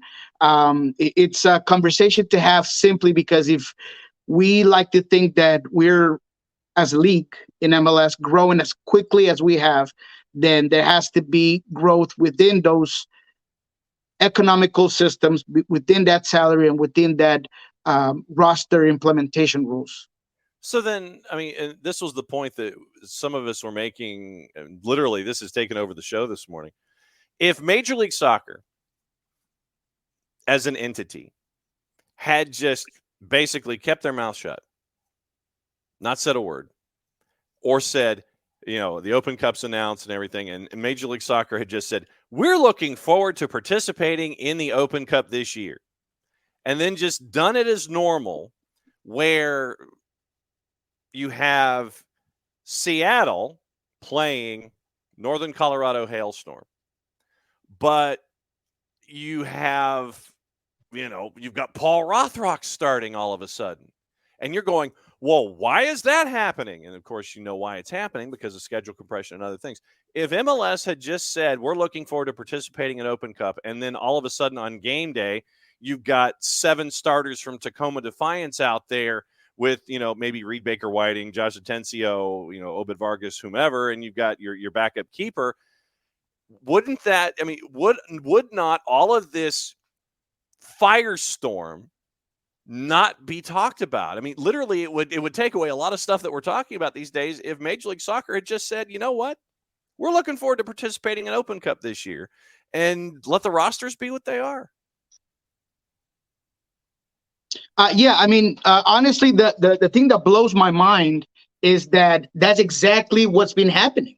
That's exactly what it has been going on. So that's why I don't understand the take of MLS to say, hey, we're going to do something that we've been doing either way. I mean, I think they just wanted a free pass to say we don't got to start absolutely nobody from the starting team. And they've been doing that. How many times did we see LAFC with a whole bunch of young starting players that, they're looking up, academy players? Seattle has been consistently criticized by their fans because, in their words, they're not serious about the U.S. Open Cup. And at those times, there is a lot of Tacoma Defiance players that go in, and Seattle hasn't been even remotely close to getting anywhere to a championship in a very long time because of those same factors. And so that's kind of what blows my mind, that those situations that you're mentioning they were already happening. You were already playing with mainly Tacoma Defiance teams, players. And that's exactly why I don't understand the position, the request, the application they try to put in, because it's what's been happening. So to both of you guys' points, you just got to continue to move on the same way you've been doing it. And there are teams that are going to see the need to start a full starting team. And as you get closer to that trophy, then you see teams being completely serious. You saw it with Cincinnati, you saw it with Houston, you saw it with the LA Galaxy at one point. That's all they had to hang their hat on. I mean, it's just about demand. So all in all, we're having a conversation that should have never been brought up. And I think that was the whole point of it. Mm-hmm. Oh, folks want to know what cup of coffee you're on, by the way. Well, that's number two today. Definitely got up early today, trying to chase down a couple of things that have not come to fruition. But we're here, ready to go. All right, Nick, go for it. Yeah, so let's talk about what's coming up for this season, preseason. You got Leagues Cup. Everyone is back, right? We're ready for full gear. Mm-hmm. Are you still excited as you were when we spoke last week? Is the excitement level maintained? Are you still fired up? Fired up about the Sounders? Oh, absolutely. Yes, I am very excited still about at least watching that first game. Okay. Now, I want to say that my excitement is not to be confused by me thinking that this team is absolutely going to take the league by storm or anything. I just look at the West, as we have been talking about, and I look at the core group here in Seattle, and I think that if we compare what they did last season and we take some of the additions that they brought in and the depth that they have today, there is a lot to like there. And because of the troubles that a lot of top teams in the West have, it's not ludicrous to say that Seattle's a top team now. This Sounders team is having an interesting preseason, right? They just beat Baka Topola, a Serbian team, in their preseason game. As is usual per Brian Smetzer, he kind of had a couple of mixed teams in which the first 60 minutes you saw what's probably their starting backup, their back line in Alex Roldan, Nathan, and that's because Yamar Gomez-Andrade is still not with the team. We'll talk about that a little later. Cody Baker played, so no Nuhu, obviously, because he was with the national team. You had Joe Paulo, and that was an interesting first 60 minutes. I believe the team tied 1-1. At the end, you saw some of those movements and passing and possession that they want to display. In the second part of that preseason game, you saw Jordan Morris come in, Willie Ochu, which probably was going to be your starting attacking side as of right now, with Albert Rusnak and a couple of other players. And that showed some interesting stuff, particularly Leo Chu. Leo Chu is a player that is probably under a lot of pressure because of everything that happened, because he knows that Pedro de la Vega is coming possibly and very likely for his position. So he looked great. He was just doing the thing. I mean, both sides of the ball, defensively, offensively. Was the defending from The opposition great, not so much. He got he got away with a lot. He got behind the right back quite easily, but he was great. Had 2 assists. He looked dangerous. So that's something to watch throughout these preseason games is how Leo Chu will take on this season because he has a chip on his shoulder. He wants to show that he's worth the money, that he is worth the time, the starting position, and that he's not going to lay down for no wonder kid. So Okay. that's going to be interesting to watch. Raul Ruiz himself, he looked good too, very involved. Actually, the first goal for his team comes off a shot that he hits from a corner kick. There's a deflection, and it ends up getting put in the back of the net. But he looks good. He looks very serious. So with all that said, I think that all of the battles in those positional groups are really picking up the intensity of this group. And there's a lot to like there. And again, there are players that are still not there that are going to come in. I don't think Guillermo Gomez and Jarrett is going to make it to Spain, to be quite honest. As of yesterday, he's still in Colombia. He's still trying to figure out what's going on.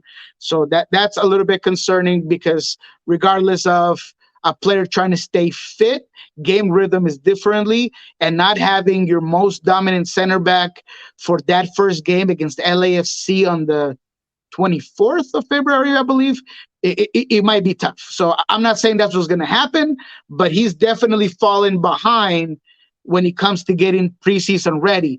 And this is not crazy. This is something I do want to touch up real quickly. People ask me, how is that possible? How could he not be getting his process and his visa stuff ready?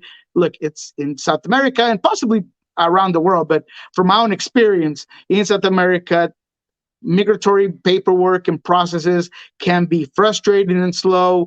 JP has been late to preseason because of it before. Raul Ruiz has.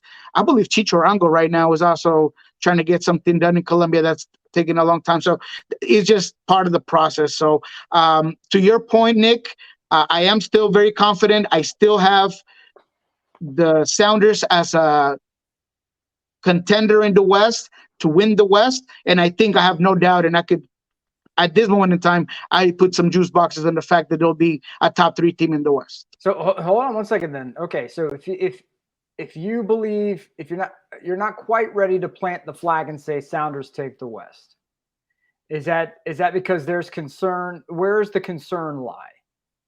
Oh, that's a great question to clarify. Well, it's because, to be quite honest, the Sounders' overall potential is kind of entwined with best case scenarios for a lot of these players, health-wise, performance-wise, form-wise. So as I've said before, I think that if you have a top form Raul Ruiz, your ceiling goes up a lot higher. If Pedro de la Vega can come in and have an immediate impact and adapt immediately, which nobody can really say that. There's no one in the world that can guarantee that Pedro's going to come in and be absolutely amazing. I think that if that winger position is changed or the formation is changed, let's say, now with the addition of Dani Musovski, there's a possibility that maybe Brian Smetzer goes with a 2-man forward system. So if you change formations, then you got to give the team a learning curve time to kind of figure it all out. So because there are certain variables that I cannot for sure determine, that's where my apprehension comes in. Okay. I think the talent is there. I think the depth is there, but there's a lot of best case scenarios that goes with it. And in soccer, rarely do you get best case scenarios all around.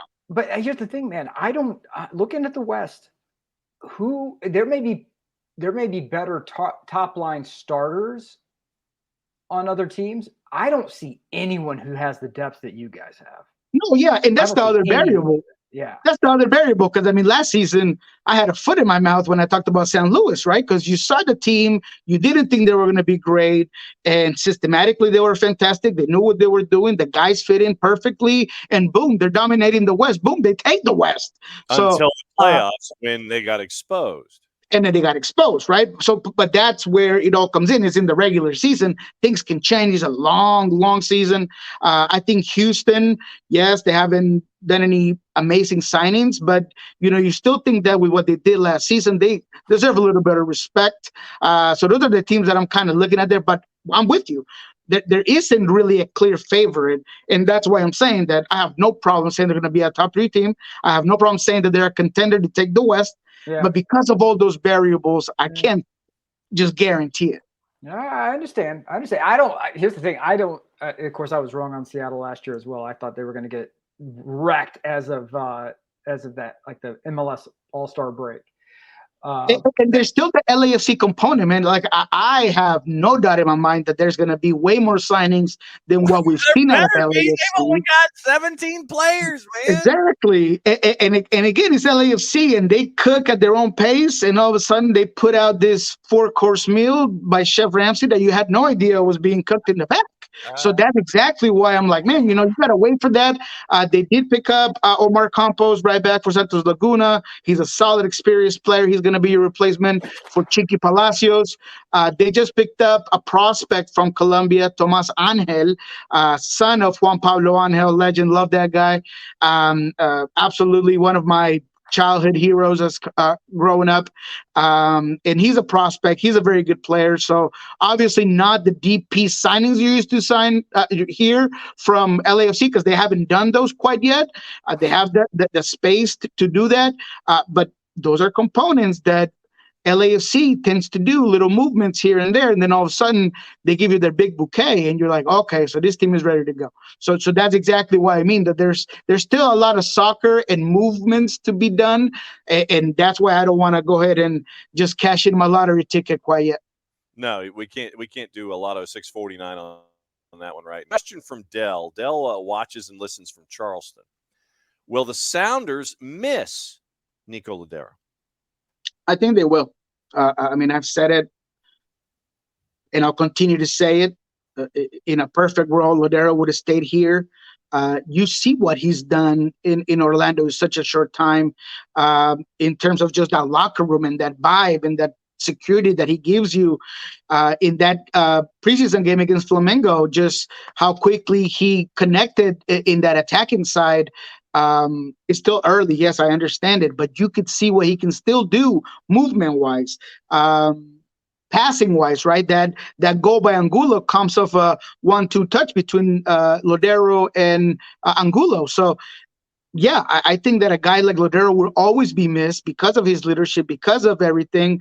Now there is that other side to that coin where maybe it was just time for him to go. The relationship was not as great as he should have been within that locker room. Head coach and himself didn't really see eye to eye with everything that was said and was brought out into light. Would that have been kind of a big elephant in the locker room every single time? Perhaps.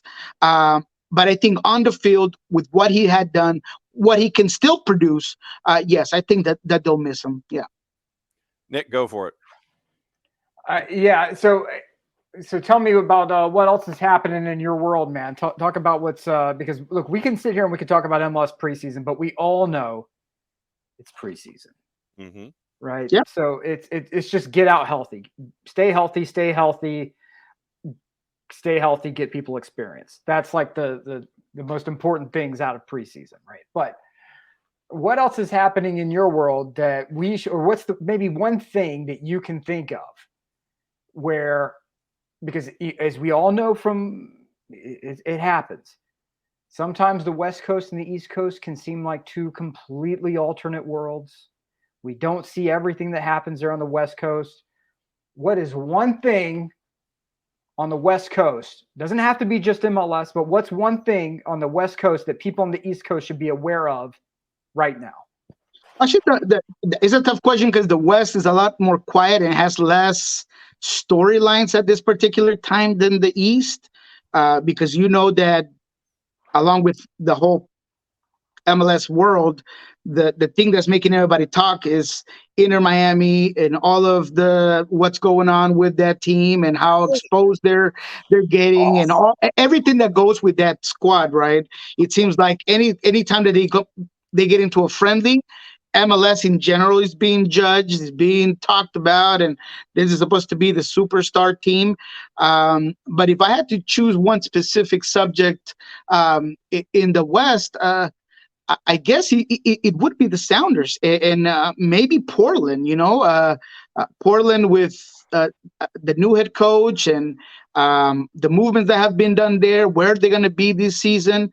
The Sounders particularly is the Leagues Cup situation, right? It's the groups were just brought out. They're not in a incredibly tough group with Necaxa and Minnesota. So how far can they go? Is that going to push this team to maybe try to get that summer signing early in that summer window? Perhaps. So I think the Sounders are the bigger topic simply because of what we just said. There's no real king in the throne right now, or at least as of the preseason. There's a lot of tournaments that they have to get put through. I think Brian Smetzer is in need for a good start to the season because if there are two jobs in the West that are going to get hot pretty quickly is in LA Galaxy with Greg Vanney and Brian Smetzer, because this fan base is ready for a trophy. They're going to demand this team to not be good, not be great, not be contenders. They're going to really request and demand a trophy. And there's a lot of tournaments this season, Open Cup, Leagues Cup, MLS. So there will be a huge magnifying glass on top of Brian Smetzer to get these guys going, regardless of new talent, old talent, injuries, no injuries. He has a huge responsibility here. And I think that's something to look at in the West. So then, all right. So then let me ask about Messi and friends. We've seen they're on their 100,000-mile magical mystery tour. And they've got another match today that was supposed to be Messi and CR38. And apparently CR38 has angry muscles or whatever the phraseology was. So it's not going to go down today. We've been talking about Messi and friends, and we're saying with the juice boxes, I mean, we're saying it right now. Every match, I don't care where, I don't care when, and twice on Tuesday, take the over with Messi and friends all year long because they are a mess at the back. They let Kamal Miller goes. Christopher McVeigh is now headed to DC. You're looking at Yedlin. Kritsov got injured in match number 1 last time out against Al Hilal. Legitimately, is this going to be with Messi and friends something where they're just going to outscore everybody and damn the torpedoes to hell if our defense sucks, and that's the way it's going to be with them this year? Or I mean, is this going to be one of Tata Martino's best coaching jobs because he has no defense to speak of, and trying to figure out how to sit there and plug all the holes and all the leaks back there? So this is why this is the biggest topic in MLS, and like it or not, because a lot of us don't want to touch the subject. Believe me, in all my shows, I try as much as I can not to talk about it because other teams deserve the spotlight as well. But you have to talk about it because they demand it. I mean, it's globally in South America. If you're not talking about Messi and friends, and you're talking MLS, then you might as well just be talking about kittens and puppies because nobody's going to be listening to you. So what you're saying is true, and it's not just the back line. Is any coach would tell you that the first defender is your forwards, the pressure, the containment, the counter press.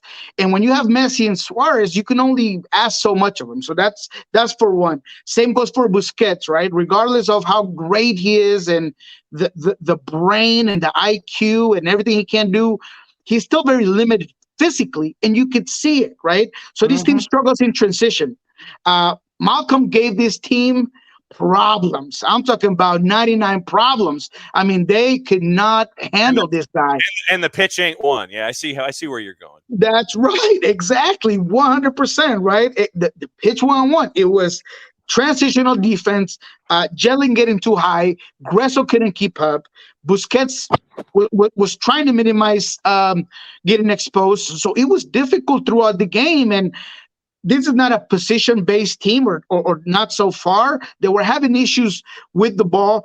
I thought it was ironic that Ruiz had as good goal as he had because he was struggling throughout the game. Obviously, he's a young guy, just one of those guys that you're kind of hoping he develops.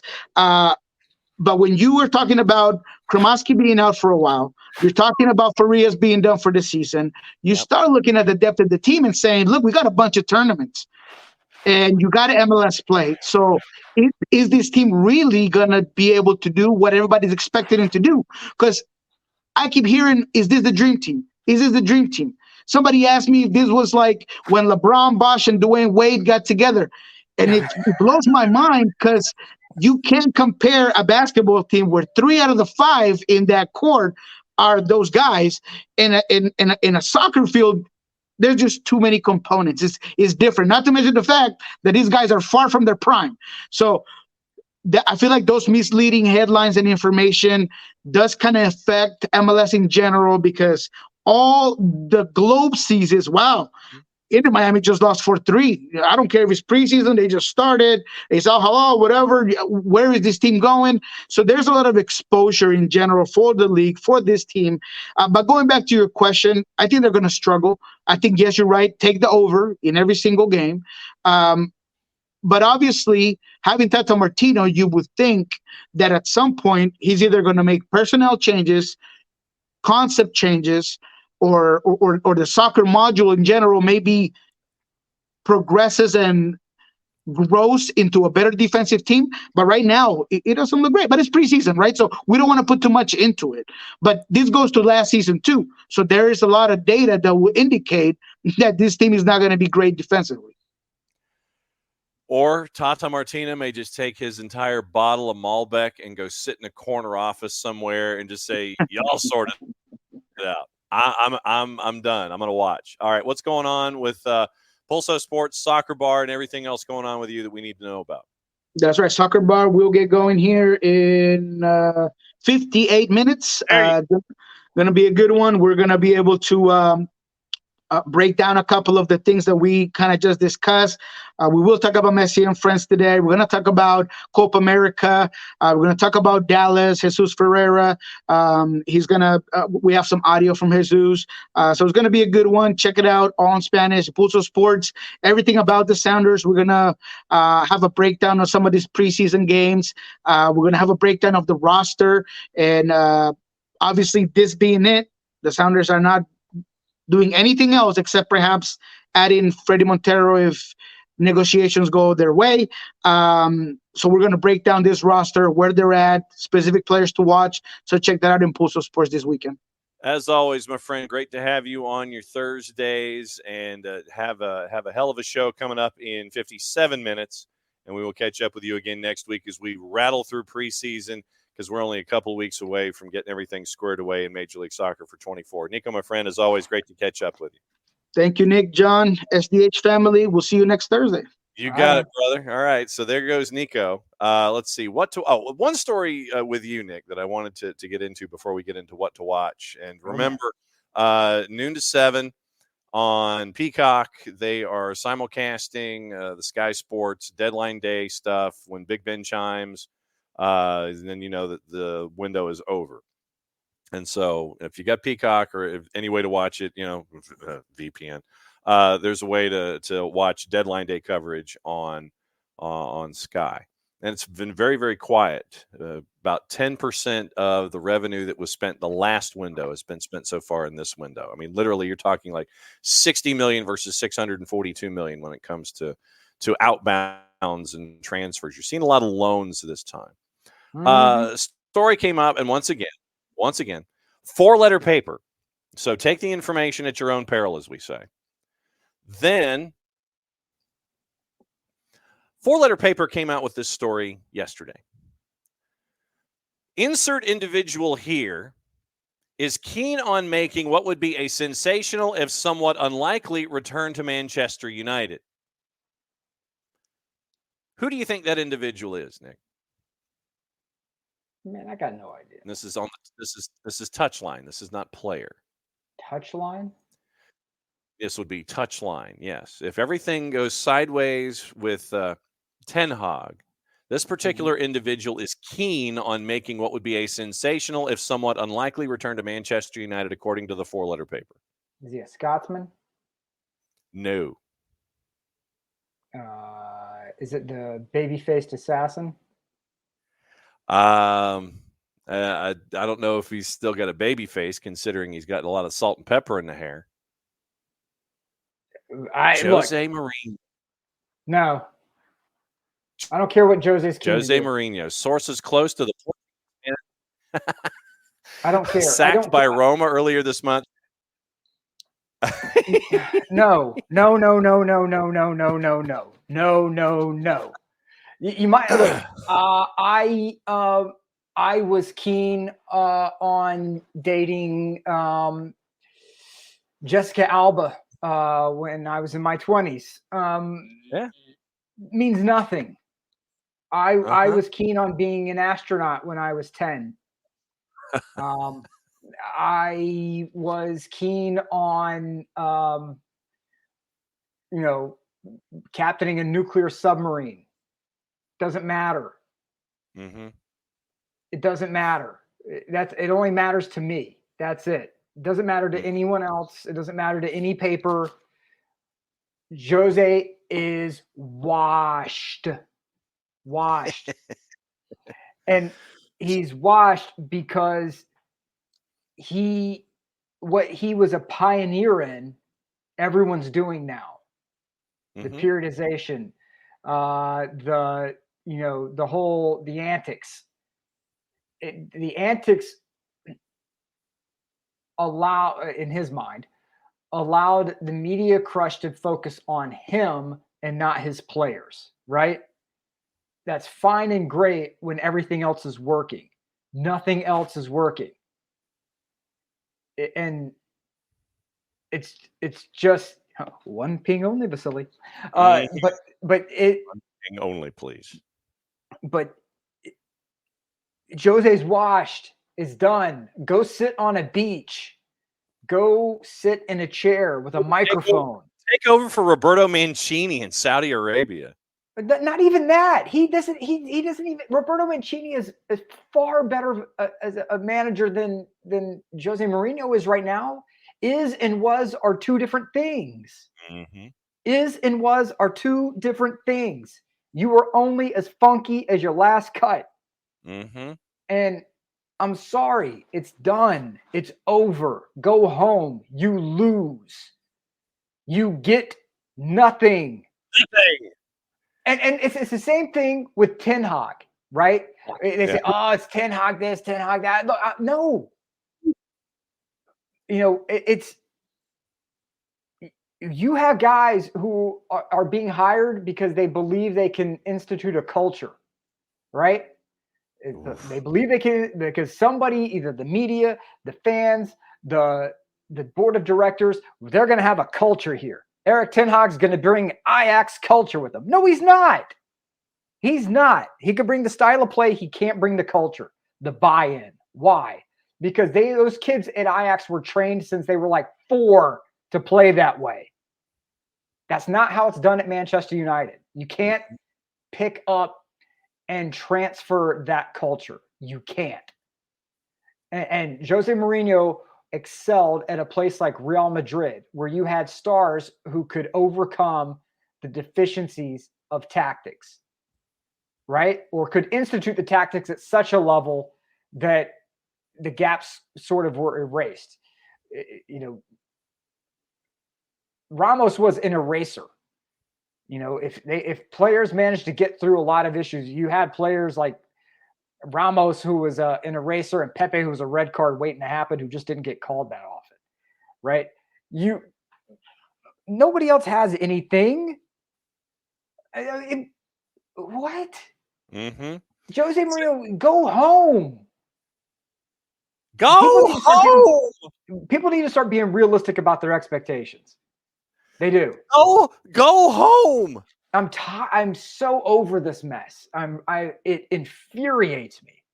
Yes, we're still talking 4-card because Jose Mourinho can talk about, and I don't know whether he said this or not, or the 4th letter is simply just putting it out there because it's a slow news day. Close say he feels he has unfinished business and has made it his mission to take charge again should the opportunity arise at some point in his future. Great. I have unfinished business at Turner Sports. I'm not going back in there. I have unfinished business at Turner Sports. I'm not going back in. It's over. That part of my life has sailed, right? One of the hardest things to do is to return to the United. He's become sort of it's sort of become like problematic's one thing, but there's a lyric in the song Power by the infamous West. It says, do you have the power to let power go? Do you have the power to let power go? Can you let go of who you were? And there's a lot of people out there who can't because they're afraid of what they will be without what their personality has become. Check. I'm no longer Jose Mourinho, civilian, strong, creative personality, an enjoyable character. I am top flight manager Jose Mourinho. I don't know who I am without that top flight manager position. I don't know who Jose is. Yeah, and at some point in your life, when you're chasing ridiculous heights, you are going to have to stare in the mirror one day and realize you are no longer commanding officer, captain of industry, leader of men. You're just you. And when you're just you, you have to answer for all the buffoonery you've done in your life. So I understand Jose is not ready to let go of that aspect yet. That's why I have all the respect in the world for Zinedine Zidane, because he walked away from it. He walked away from all of that and said, I'm just going to be Zinedine. I'm not Zidane. I'm just Zinedine. I'm a dad. I'm a husband. I'm going to make my money, but I'm cool being who I am. And you got to be able to look yourself in the mirror and be okay with just you. And some people can't do that. Stop with this mess. Stop conflating is and was. Stop. Those are two separate tenses, sir. Anyone who follows grammar knows that, and the individuals that should be living in the present tense and not the past tense should be catching up on that. Required reading for today. Martin Ziegler over at the Times has a piece on how Everton and Nottingham Forest ran afoul of FFP. It's a really good read. It's a deep read, so maybe on your lunch hour, take a deep dive and look at what Martin Ziegler has pieced together today over at the Times. What to watch and where to watch it tonight. FS2, actually, FS2's got a busy day. CONCACAF Women's U17s Championships at 1 and 4. Then men's Olympic qualifying from CONMEBOL at 6 with Venezuela and Brazil. Vamos, Venezuela! 3:15, USA Network, Wolves and Manchester United. ESPN Deportes at 3, Getafe Real Madrid. Fox Deportes, doubleheader in the Honduran Liga Nacional. Marathon is at 7. Olympia is at 9. Our friends from the CONCACAF Hemispheric Extravaganza are part of the doubleheader there. Universo simulcasting Wolves and Manchester United. 1 o'clock is the match involving Messi and friends. Find it if you're interested. ESPN Plus has Getafe Real Madrid. They also have the Belgian Pro League. Fox Soccer Plus has Colombia Bolivia at 6. Golazo Network has Argentine Primera, Union Santa Fe and Estudiantes at 7:30. 2 other games on Paramount Plus. Boca Juniors Sarmiento at 5. Central Cordoba Godoy Cruz at 7:30. Peacock has West Ham and Bournemouth at 2:30. Looks like everybody is trying to chase after Dominic Solanke by the end of the day, and Bournemouth is trying to hang on to him unless the price really is right for Bill Foley. VIX at 10 o'clock, Querétaro and Cruz Azul. Is there anything? Have you? Dell wants to know if you've ordered your Reina Nottingham Forest jersey yet. I would rather spend money on a 3-piece dark meat spicy combo from Popeyes. Oh, which I love. Maybe a breakfast biscuit, by the way. I would rather do that with my money. That's pretty strong. Last thoughts on your mind before we go? Just